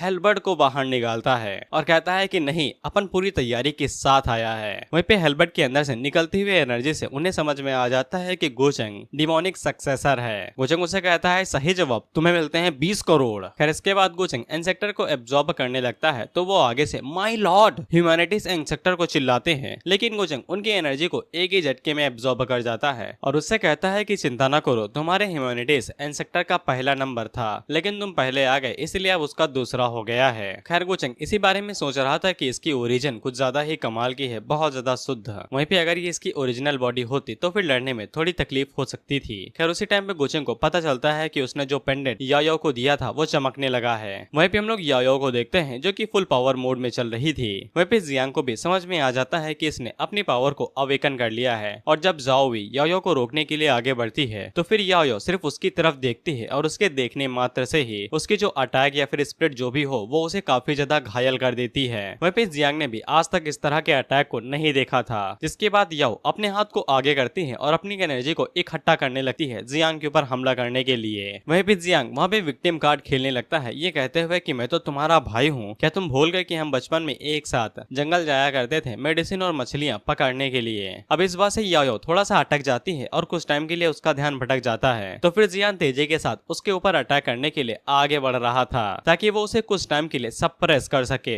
लेकिन वो जैसे ही याओ के करीब पहुंचता है तो फिर गोचंग वहां पे वॉइड की मदद से टेलीपोर्ट होता है और दोबारा जियांग के चेहरे के ऊपर उल्टे हाथ का तमाचा मारता है जिससे वो उड़ते हुए दूर जाके गिरता है। इसके बाद वो याओ को पकड़ता है और उसे पूछता है तुम्हें क्या हो गया, तुम अचानक से आन्या कैसे बन गई, हर तरफ हर किसी को धमकी देते फिर रही हो। वहीं ग्रैनी भी यही कहती है कि उन्होंने आज से पहले याओ को इस तरह से रिएक्ट करते हुए नहीं देखा। इसके बाद गोचंग जियांग से पूछता है क्या तुमने कुछ मेरे डिसाइपल के साथ किया, जिसपे जियांग कहता है कि उसने कुछ भी नहीं किया है और अगर उसे यकीन नहीं है तो फिर यहाँ पे हर किसी ने सब कुछ देखा है। वहीं पे जियांग को समझ में आ जाता है कि इतना सब होने के बावजूद गोचंग और उसके बीच में जो ताकत का फासला है वो बहुत ज्यादा बड़ा है। फिर इसके बाद गोचंग वहाँ से तुरंत खिसक लेता है, ये कहते हुए कि अगर तुमने झूठ बोला तो फिर इस बार मुझको तुम्हें मारने से याओ भी नहीं रोक पाएगी। वहीं पे जियांग को जल्दी समझ में आ जाता है कि अब उसे गोचंग को मारना ही पड़ेगा और उसने जो भी तैयारियां की हैं उन्हें जल्दी से खत्म करना पड़ेगा, नहीं तो गोचंग उसके लिए गले की हड्डी बन सकता है। वहीं पे गोचंग को भर के पॉइंट मिलते हैं सन ऑफ हेवंस फॉर्चून को पूरी तरीके से बेइज्जत और हैरान करने के लिए। वहीं पे गोचंग को भी समझ में आ जाता है कि अगर इसी तरीके से रिवॉर्ड मिलते रहे तो फिर उसे जो कल्टीवेशन के लिए रिसोर्स चाहिए वो बहुत जल्दी पूरे हो जाएंगे।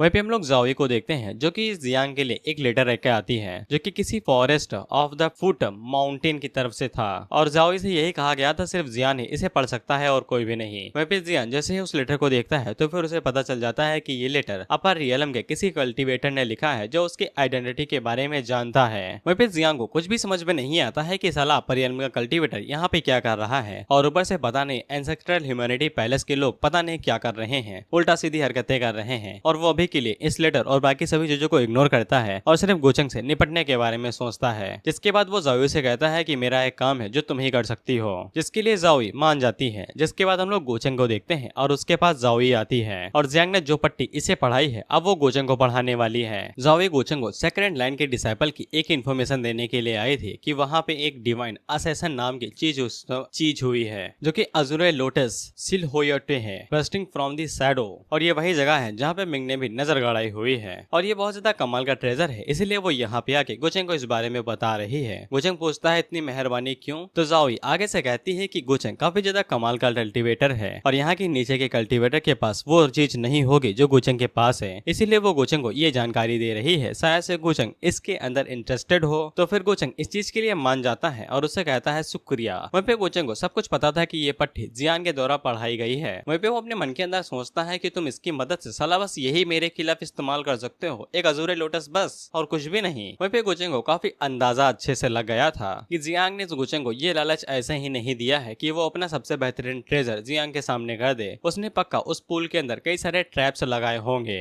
वहीं पे जियांग ने ये इन्फॉर्मेशन गोचंग के सामने ऐसे ही नहीं रख दी थी कि ये लो बेसन का लड्डू ठूस लो। उसे अच्छे से पता था कि अजूरे लोटस ऑफ रिबर्थ को पाने के लिए वहाँ पे एक बहुत बड़ा रिस्ट्रिक्शन लगा हुआ है और कोई भी नॉर्मल कल्टीवेटर चाहे वो अपर रियलम का हो आसानी के साथ तो उसे नहीं पा सकता है, यानी कि जान जाने का खतरा बना हुआ है। और भले ये इन्फॉर्मेशन काफी ज्यादा नकली क्यों ना हो लेकिन गोचंग जैसे लोग पक्का इसके अंदर इंटरेस्टेड होंगे और ये दोनों एक साथ अपने मन के अंदर यही सोचते हैं कि पता नहीं आगे क्या होगा, लेकिन जो कुछ भी हो बस तुम मुझे निराश मत करना। गोचंग को चाहिए कि वहाँ पे बड़ा ट्रैप होना चाहिए। वहीं पे जियांग सोच रहा था कि गोचंग आसानी के साथ न मारा जाए। अब इसके बाद हम लोग गोचंग को देखते हैं जो कि अजूरे लोटस की तरफ जाने वाला था, लेकिन याओ गोचंग को रोकने लगती है, ये कहते हुए कि तुम मुझे क्या छोड़ के जा रहे हो। गोचंग उसे समझाता है कि वो उसके जैसे प्यारी और समझदार लड़की को नहीं छोड़ के जाएगा, वो उसे अपने साथ सिर्फ इसलिए नहीं लेके जा रहा है क्योंकि उसकी जर्नी थोड़ी सी खतरनाक हो सकती है और वो उसे खतरे में नहीं डालना चाहता है। जिसपे याओ आगे से से कहती है कि मेरे अंदर तो मिस्टीरियस एनर्जी है, तो फिर मैं तुम्हें बचा सकती हूँ पक्का। लेकिन गोचंग उसे इसके बावजूद मना कर देता है, ये कहते हुए कि तुम्हारे अंदर मिस्टीरियस एनर्जी है तो इसका मतलब ये नहीं है कि तुम मुझे बचाने में मदद करोगी। अगर तुम मेरी बात नहीं मानोगे तो फिर तुम बुरी लड़की बन रही हो। तो फिर याओ याओ आगे से कहती है, लेकिन आप भी तो उसी जगह पे जा रहे हैं जहाँ पे बहुत ज्यादा खतरा है, कि ये सच में ब्रदर जियांग के साथ निपटा हुआ है। जिसपे गोचंग आगे से कोई भी जवाब नहीं देता है और उससे कहता है कि जो बंदा अभी उसकी भाई की बॉडी के अंदर है वो उसे बिल्कुल भी नुकसान नहीं पहुंचाना चाहता है। वह फिर गोचंग जाते हुए कहता है कि अगर वो जर्नी से वापस नहीं आता है, लेकिन बाद में इस बात को काटते हुए कहता है कि उसे इस बारे में चिंता करने की जरूरत नहीं है, वो पक्का उसके पास वापस जरूर आएगा। जिसके बाद बेचारी याओ रोने लगती है। वह पे ग्रानी उसे समझाती है कि गोचंग ने ऐसा इसलिए किया है क्योंकि वो उसे खतरे में नहीं डालना चाहता है। वह पे हम लोग जियान को देखते हैं जो कि गोचंग को दागते हुए देख के हंसता है और कहता है कि तुम भी लालच के चक्कर में रुक नहीं पाए, वैसे भी तुम मेरे ट्रैप के अंदर फंसने ही वाले हो और मैंने खुद ही वो ट्रैप बनाया है जिसका मकसद एक ही था कि अजूरे लोटस को एकदम कुजीर तरीके से बचाना, यहाँ तक कि सेक्रेट इलम का एक्सपर्ट भी उसके अंदर घुस जाए तो फिर मरने के अलावा और कोई दूसरा रास्ता नहीं है। वह पे जाओई को कुछ अजीब सा महसूस हो रहा था, उसे ऐसा लग रहा था कि कुछ तो गड़बड़ होने वाली है और वो बस यही दुआ करती है कि सब कुछ ठीक ठाक चला जाए, नहीं तो पूरा का पूरा जियान लुन डिवाइन लैंड बर्बाद हो सकता है। वहीं पे हम लोग गुजंग को देखते हैं जिसे सब कुछ पता था कि यहाँ पे चल क्या रहा है। खैर इसके बाद हम लोग मिंग को देखते हैं और जो लेटर जियांग के पास आया था अपर कल्टीवेटर की तरफ से वो उसी ने भिजवाया था। अब इसे पता चल जाता है कि लेटर वाला प्लान तो पूरी तरीके से बर्बाद हो गया और जो भी तैयारी की गई थी उसके भी पूरी तरीके से एल लग चुके हैं और उसे समझ में आ जाता है कि अगर वो यहाँ पे दोबारा कोई लेटर लिखती है तो फिर मुसीबत और ही बढ़ेगी। जिसके बाद वो इस तरीके से सोचने लगती है कि अगर गोचंग उसके जगह पे होता तो वो बिल्कुल भी इस तरह का काम नहीं करता और अगर जियांग उसके जाल के अंदर नहीं फंसता है तो फिर उसके पास यहाँ पे बस एक ही चॉइस बचेगी कि वो पूरे के पूरे जियान लुन डिवाइन लैंड को डिस्ट्रॉय कर दे।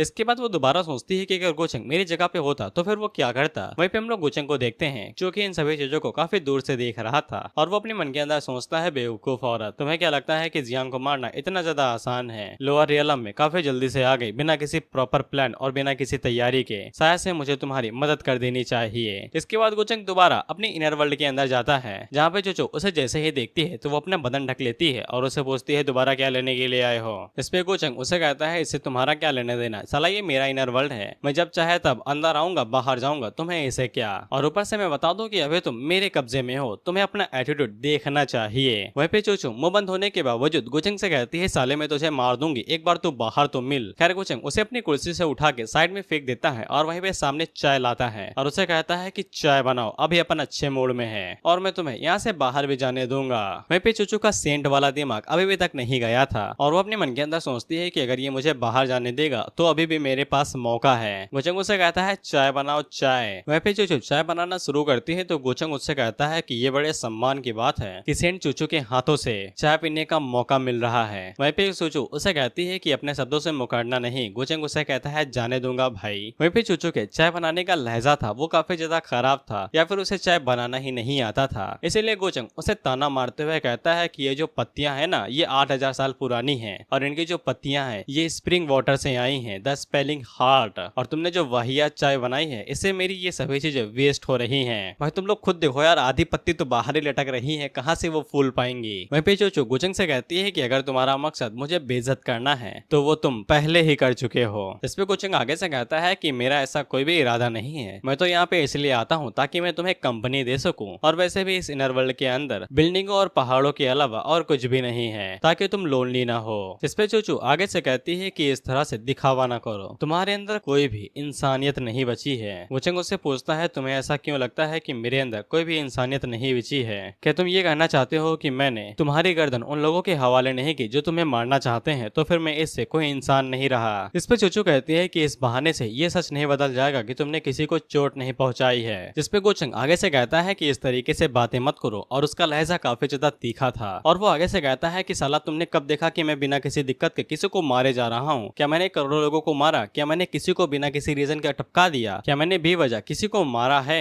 वहीं पे गोचंग आगे से कहता है कि चलो मान लो तुम लकी हो गई और तुम्हारे पास बहुत ज्यादा अपॉर्चुनिटी आ गई, कल्टीवेशन रिसोर्स आ गए जिनकी तुम्हें जरूरत थी, लेकिन तुम किस तरह के कल्टीवेटर रहोगे अगर तुम दूसरे लोगों को तुमसे तुम्हारी अपॉर्चुनिटी छीनने दोगे? तो फिर तुम्हें खुद को ही मार लेना चाहिए क्योंकि हर कोई तुम्हें मारना चाहता है, तो फिर तुम कैसे इन सभी चीजों को संभालोगी? और गोचंग आगे से नौटंकी करते हुए कहता है क्या तुम्हें पता भी है कि कितने सारे कल्टीवेटर मेरी पोजीशन और स्टेटस के लिए मर मिटने को तैयार हैं। तुम्हें पता भी है कि मैं यहाँ पे खड़ा हूँ तो मैंने कितनी ज्यादा लड़ाइयाँ लड़ी हैं, कितने सारे तरीकों और पैदरों को झेला है। मैं अंदर से मर चुका हूँ लेकिन इसके बावजूद तुम्हारे सामने खड़ा हूँ, और यही वो सब तरीके हैं जिनसे मैं सर्वाइव करते हुए यहाँ तक आया हूँ। मैंने अभी तक जो भी कर्म कांड किए हैं वो मेरे खुद के जिंदा रहने के लिए हैं। ये बस जीने की आग है और कुछ भी नहीं, और इसमें गलत क्या है। खैर गोचंग अब जाते हुए कहता है कि मैंने ये सब कुछ एक्सप्लेन तो कर दिया है लेकिन तुम फिर भी मुझे नहीं समझोगी। चोचो उससे पूछती है तो फिर बताया क्यों। गोचंग कहता है क्योंकि मैंने अच्छे मूड में था। चोचो उससे कहती है अच्छे मूड में हो तो फिर तुम मुझे छोड़ क्यों नहीं देते हो। और वो अपने मन के अंदर सोचती है कि इसे पहले ही ह्यूमैनिटीज इंस्पेक्टर के बारे में पता लग चुका है, जिसपे गोचंग उसे कहता है कि अभी तुम्हें छोड़ने का सही टाइम नहीं आया है, और जब सही टाइम आएगा तब मैं तुम्हें जाने दूंगा, और वो बहुत जल्द ही आएगा।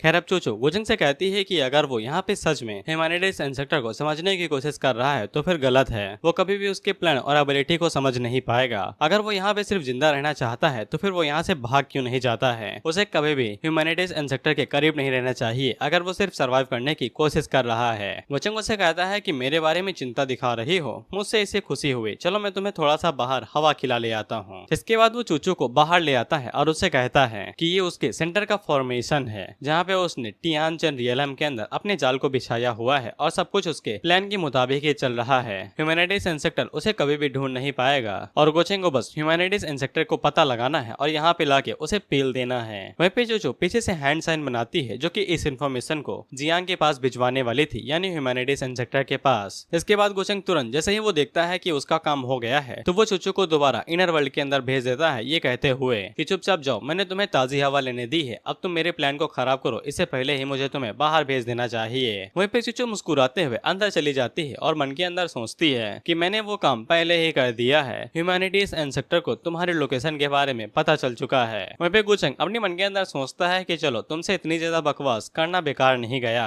और इसने जो भी चूचू को बताया कि इसने पूरे टियानचन रियलम के अंदर फॉर्मेशन बिछा रखी है ये सब कुछ झूठ था, बस इसलिए ताकि मिंग को ह्यूमैनिटीज इंस्पेक्टर की लोकेशन के बारे में पता चल सके। वहीं पे गोचंग मन के अंदर सोचता है मिंग मैंने तुम्हारे लिए रास्ता खोल दिया है, ये काफी बड़ा प्रेजेंट होगा, उम्मीद करता हूँ तुम इसे जल्दी आके रिसीव कर लोगी। अब मुझे 2-3 मिनट के अंदर फाइट निपटानी है तो मैं थोड़ा सा बातों के स्पीड अप करता हूँ। हम देखते हैं कि जियांग को जो चूचू ने मिस्टिक कार्ड भेजी थी उसकी मदद से उसे पता चल जाता है कि उसके पैलेस के लोग यहाँ पे पहुंच चुके हैं, और जियांग इस बात से काफी ज्यादा खुश होता है और अपने मन के अंदर सोचता है कि अब वो मिंग के लीडर की मदद से उन लोगों को भी यहाँ बुला लेगा, और जब उसकी आइडेंटिटी वो लोग जान जाएंगे तब वो उनका भी इस्तेमाल कर लेगा, और उतनी देर में गोचंग भी सफाया हो ही जाएगा। जिसके बाद हम लोग देखते हैं कि अज़ुरी लोटस वाली जो जगह थी वहाँ पे भाई बिजलियां गड़गड़ा रही थी, एकदम लड़ाई दंगा हो रहा था, इसलिए जो भी लोग थे उस तरफ जाने लगते हैं क्योंकि उन्हें पता चला था कि गोचंग वहीं पे गया है। वहीं पे हम लोग गोचंग को देखते हैं जो हर तरफ गर्दा उड़ाया था, और जो भी पपेट उसके सामने आते हैं वो उन सभी को मारते पीटते लगातार आगे बढ़ रहा था, और उनसे कहता है कि ये मेरे लिए काफी नहीं है। लेकिन उसी टाइम पे गोचंग के ऊपर एक बहुत बड़ी स्वॉर्ड आती है जो कि उसे खत्म कर सकती थी, लेकिन गोचंग जल्दी से साइड में हटता है और उसे डॉज कर लेता है। वहीं पे जो लोग गोचंग के इस लड़ाई को देख रहे थे वो सभी कहते हैं कि वो सभी आर्मर सोल्जर बहुत ज्यादा बड़े हैं और शक्तिशाली हैं, अगर वो हमारे ऊपर एक सिंगल शॉट भी स्विंग कर देते हैं यानी घुमा के मारना तो फिर वो हम सभी को एक ही झटके में गायब कर सकते हैं। जिसके बाद हमें उन सभी सोल्जर्स के साइज दिखाए जाते हैं जो कि एक एक बिल्डिंग से बड़े थे, और वो गोचंग के ऊपर अटैक करते हुए कहते हैं कि बिना परमिशन के अंदर आने वाले को मार दो। वहीं पे गोचंग भी उनकी स्ट्रेंथ को देख के काफी ज्यादा हैरान था, सरप्राइज हुआ था। जिसके बाद वो अपने पास से वही छोटी शॉट को बाहर निकालता है जिसका वो अक्सर इस्तेमाल करता है, और वो छोटी शॉट दिखने में छोटी थी लेकिन कारनामे बड़े करती थी। वो एक झटके में उन सभी सोल्जर्स के आर पार जाती है और उनके टुकड़े टुकड़े कर देती है। उसी टाइम पे एक दूसरा सोल्जर भी गोचंग के ऊपर अटैक करता है, लेकिन गोचंग उसे डॉज कर लेता है। जिसके बाद वो वहाँ पे स्पेशल टेक्निक का इस्तेमाल करता है और तेजी के साथ आगे बढ़ता है, और एक बार में जितने भी वहाँ पे आर्म सोल्जर थे वो उन सभी को बीच से काट देता है और उन्हें डिस्ट्रॉय कर देता है। वो सभी लोग गोचंग की लड़ाई को देख के बहुत ज्यादा खुश थे और कहते हैं कि डिवाइन इमॉर्टल सच में बहुत ज्यादा शक्तिशाली हो गए हैं। इस स्पीड के साथ वो उन्हें एक झटके के अंदर ही किसी कचड़े की तरह साफ कर सकते हैं। वहीं पे गोचंग जब उन सभी लोगों को डिस्ट्रॉय करके एक साइड पे निकलता है तभी उसके ऊपर एक और चांदी की शॉट से अटैक होता है। गोचंग उसे डायरेक्ट हिट खाता है और वो जमीन में जा घुसता है। वहीं पे उसके ऊपर अटैक करने वाली खूबसूरत मलिका थी। हाँ, बस मलिका का सर नहीं था। वहीं पे वो सभी लोग हैरान होते हैं कि अचानक से ये यहाँ पे कौन आ गया जिसने डिवाइन इमॉर्टल को इतने बड़े डिसएडवांटेज के अंदर डाल दिया। वहीं पे गोचंग भी उसके ऑरा को देख के काफी ज्यादा हैरान हुआ था। वहीं पे वो हसीना गोचंग से कहती है कि पुअर डिवाइन असेसन, तुम्हें क्या लगता है कि तुम यहाँ पे आके कुछ भी कर लोगे? यहाँ पे आने के बाद सिर्फ तुम्हें मौत ही मिलेगी। वहीं पे गोचेंग भी नाटक करता है कि ये पपेट इतना ज्यादा शक्तिशाली है, जिसके बाद वो पपेट एक झटके में गोचेंग के पीछे जाती है और उसके ऊपर अपनी स्वॉर्ड से अटैक करते उसके 2 हिस्से कर देती है। वहीं पे गोचेंग भी मरते हुए कहता है कि काफी ज्यादा तेज है, मैंने कभी सोचा भी नहीं था कि मैं यहाँ पे मरूंगा। वहीं पे वो सभी लोग उस हसीना को देख के हैरान हो जाते हैं कि ये इतनी ज्यादा शक्तिशाली है कि एक डिवाइन इमॉर्टल भी इसके हाथों में इस तरीके से मारा गया। जिसके बाद वो सभी लोग वहाँ से खिसक लेते हैं, ये सोच के कहीं ये कातिल हसीना उन्हें न देख ले और उन्हें कातिलाना बना दे। वहीं पे हम लोग यायो को देखते हैं और उसे जैसे ही पता चलता है कि उसका मास्टर मारा गया है तो फिर उसे यकीन ही नहीं होता है। ग्रैनी भी उसे समझाने की कोशिश करती है कि यकीन नहीं हुआ है, लेकिन जब वो गोचेंग के जेड पेंडेंट की तरफ देखती है तो फिर उसके टूट के 2 टुकड़े हो गए थे। इसीलिए यायो को यकीन हो जाता है कि उसका मास्टर मारा गया है और वो रोते हुए गोचेंग से कहती है कि उसने कहा था कि वो वापस आएगा, अब तो वो झूठा निकला। वहीं पे हम लोग जियांग को देखते हैं और उसे जैसे ही ये खबर मिलती है तो वो हंसने लगता है और अपने मन के अंदर सोचता है कि उसे अपने उधर कुछ ज्यादा ही आत्मविश्वास था। उसे लगा कि वो बहुत ज्यादा पावरफुल है, जैसे ही वो रोयल रीलम के आधार आ जाएगा। वहीं पे जाओई काफी ज्यादा हैरान हो जाती है कि एक डिवाइन इमॉर्टल भी जियांग के ट्रैप के अंदर फंस के मारा गया और वो यही सोचती है कि उसने पता नहीं पूल के अंदर किस तरह का ट्रैप लगाया होगा। वहीं पे जियांग आगे से कहता है कि वो भले ही अपर रियलम का एक कल्टीवेटर था, वो बस उनसे थोड़ा सा ही ताकतवर है, लेकिन क्या उसे लगा कि वो मेरे खिलाफ ये सब कुछ कर सकता है? क्या उसे सच में लगता है कि वो किसी डिमोनिक इंसेक्टर है जो वो मेरे खिलाफ जीत पाएगा? खैर मुझे इस बात का दुख है कि मैं उसे अपने हाथों से नहीं मार सका। वहीं पे जाओई को ऐसा लगता है कि जियांग जितना सिंपल दिखता है उतना है नहीं, इसके टैक्टिक और रणनीतियां बहुत ज्यादा खतरनाक हैं और उसे ऐसा लगता है कि उसने जियांग को फॉलो करके सही फैसला किया है। अच्छा हुआ इसने गोचेंग की रणनीतियां नहीं देखी, नहीं तो इसके पसीने छूट जाते। खैर वो दोनों जब जा ही रहे थे कि तभी उनके सामने मिंग की हेवनली गार्ड्स आ जाते हैं, जिनके अंदर से अपर रियलम का ऑरा निकल रहा था। वहीं पे जियांग जैसे ही उन लोगों को देखता है तो वो उन लोगों से कहता है कि अपनी मास्टर को बुलाओ और कहो आके वो मुझसे ग्रीट करें, लेकिन वो गार्ड उसे साफ कहते हैं कि तुझे आना पड़ेगा, वो नहीं आएंगी। जिसपे जियांग आगे कहता है कि पता नहीं इस एरा के सक्सेसर्स को क्या हो गया है, उन्हें लगता है कि वो मुझसे ज्यादा शक्तिशाली हैं। जिसपे वो गार्ड्स साफ कह देते हैं कि वो नहीं आएगी, तू ही आएगा, अगर आना है तो आ, नहीं तो भाग जा। वैसे भी ये मामला काफी ज्यादा जरूरी है। तो फिर जियांग झुक जाता है और सीधा वहाँ से मिंग से मिलने के लिए चला जाता है। वहीं पे मिंग जैसे ही जियांग को देखती है और उससे पूछती है क्या तुम जियांग हो? वहीं पे जियांग उसे कहता है कि अगर तुम्हें पता है कि मैं कौन हूँ तो फिर अपने एटीट्यूड को और लहजे को थोड़ा सा हद में रखो। तुम्हें पता है कि अगर तुम मुझसे जरा सी भी बदतमीजी से बात करोगी तो फिर तुम्हें पता होना चाहिए कि मैं वो इंसान हूँ जो तुम्हारे जहन से तुम्हारी जिंदगी खींच के बाहर निकाल सकता है। वहीं पे मिंग पीछे मुड़ के उसे कहती है शानदार। वहीं पे जियांग जैसे ही मिंग को देखता है तो उसे ऐसा लगता है कि मिंग उसके पैलेस के द्वारा चुने गई सक्सेसर है, जैसे कि चूचू, और वो अपने मन के अंदर सोचता है कि इनके रूल्स तो साले ये सही से फॉलो नहीं करते हैं, चलो दिखने में तो अच्छे हैं कि इन लोगों ने मेरे लिए सही पर्सन चुना है। डुअल कल्टीवेशन की आग भड़क रही है लौंडे में। खैर मिंग तो पीछे मुड़ती है और उसके ऊपर तमाचा दे मारती है, ये कहते हुए कि सीधा मर जाओ यहाँ से।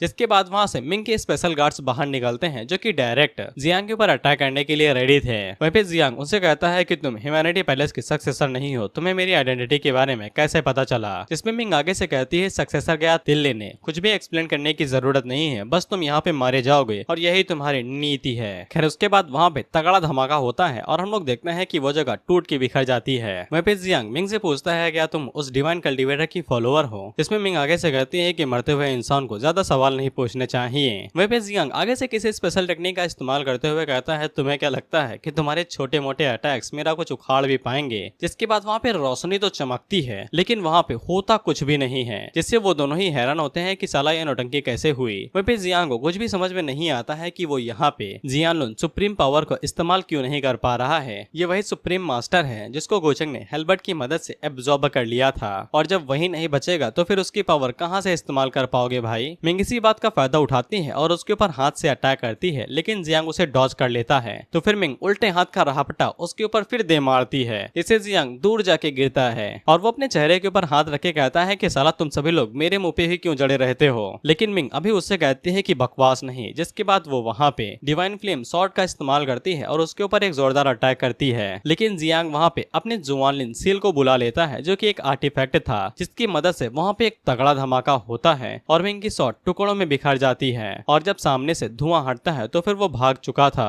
वहीं पे हम लोग जोई को देखते हैं जहाँ पे मिंग के एल्डर्स उसको भाई निर्मे के साथ धो धो के पटक रहे थे। वहीं पे वो जियांग से मदद के लिए बोलती है और वहाँ पे तगड़ा धमाका होता है, लेकिन उन दोनों एल्डर्स को पता चलता है कि वो अभी गायब हो चुकी है और जब वो दोनों ऊपर देखते हैं तो फिर जियांग उसको लेके भाग रहा था, जिसकी एनर्जी पूरी तरीके से खत्म हो चुकी है। अब उसकी बॉडी के अंदर बिल्कुल भी जान नहीं बची है। लेकिन उसी टाइम पे मिंग और दोनों एल्डर्स फिर से जियांग की तरफ जाने लगते हैं और आसपास जो गार्ड थे वो सामने की तरफ एक बैरियर बना लेते हैं उसे पकड़ने के लिए। वहीं पे मिंग उसके ऊपर एक जोरदार अटैक करती है, लेकिन हम लोग देखते हैं कि वहां पे जियांग सब्स्टिट्यूट फॉर्मेशन का इस्तेमाल करके भाग जाता है, जैसे कि शैडो क्लोन जुत्सु होता है। वहीं पे वो सभी लोग मिंग से पूछते हैं कि अब आगे क्या करना है, तो फिर मिंग आगे से कहती है कि वो बच के भाग सकता है लेकिन छुप नहीं सकता है, और जिस दिन हम उसे पकड़ लेंगे उसी दिन वो उसका आखिरी दिन होगा। वहीं पे गोचेंग को थोड़े बहुत पॉइंट मिलते हैं जो कि मिंग की मदद से थे, और वो अपने मन के अंदर सोचता है कि शायद से मिंग का प्लान उसके ऊपर काम कर गया, और उसे यकीन था कि भले ही मिंग की मदद से वो मारा ना गया हो, लेकिन इसके बावजूद उसे काफी ज्यादा चोटें लगी होंगी। इससे अगली बार जब गोचेंग उसके फॉर्चून को और ज्यादा गिराएगा तो फिर और ज्यादा फायदा होगा।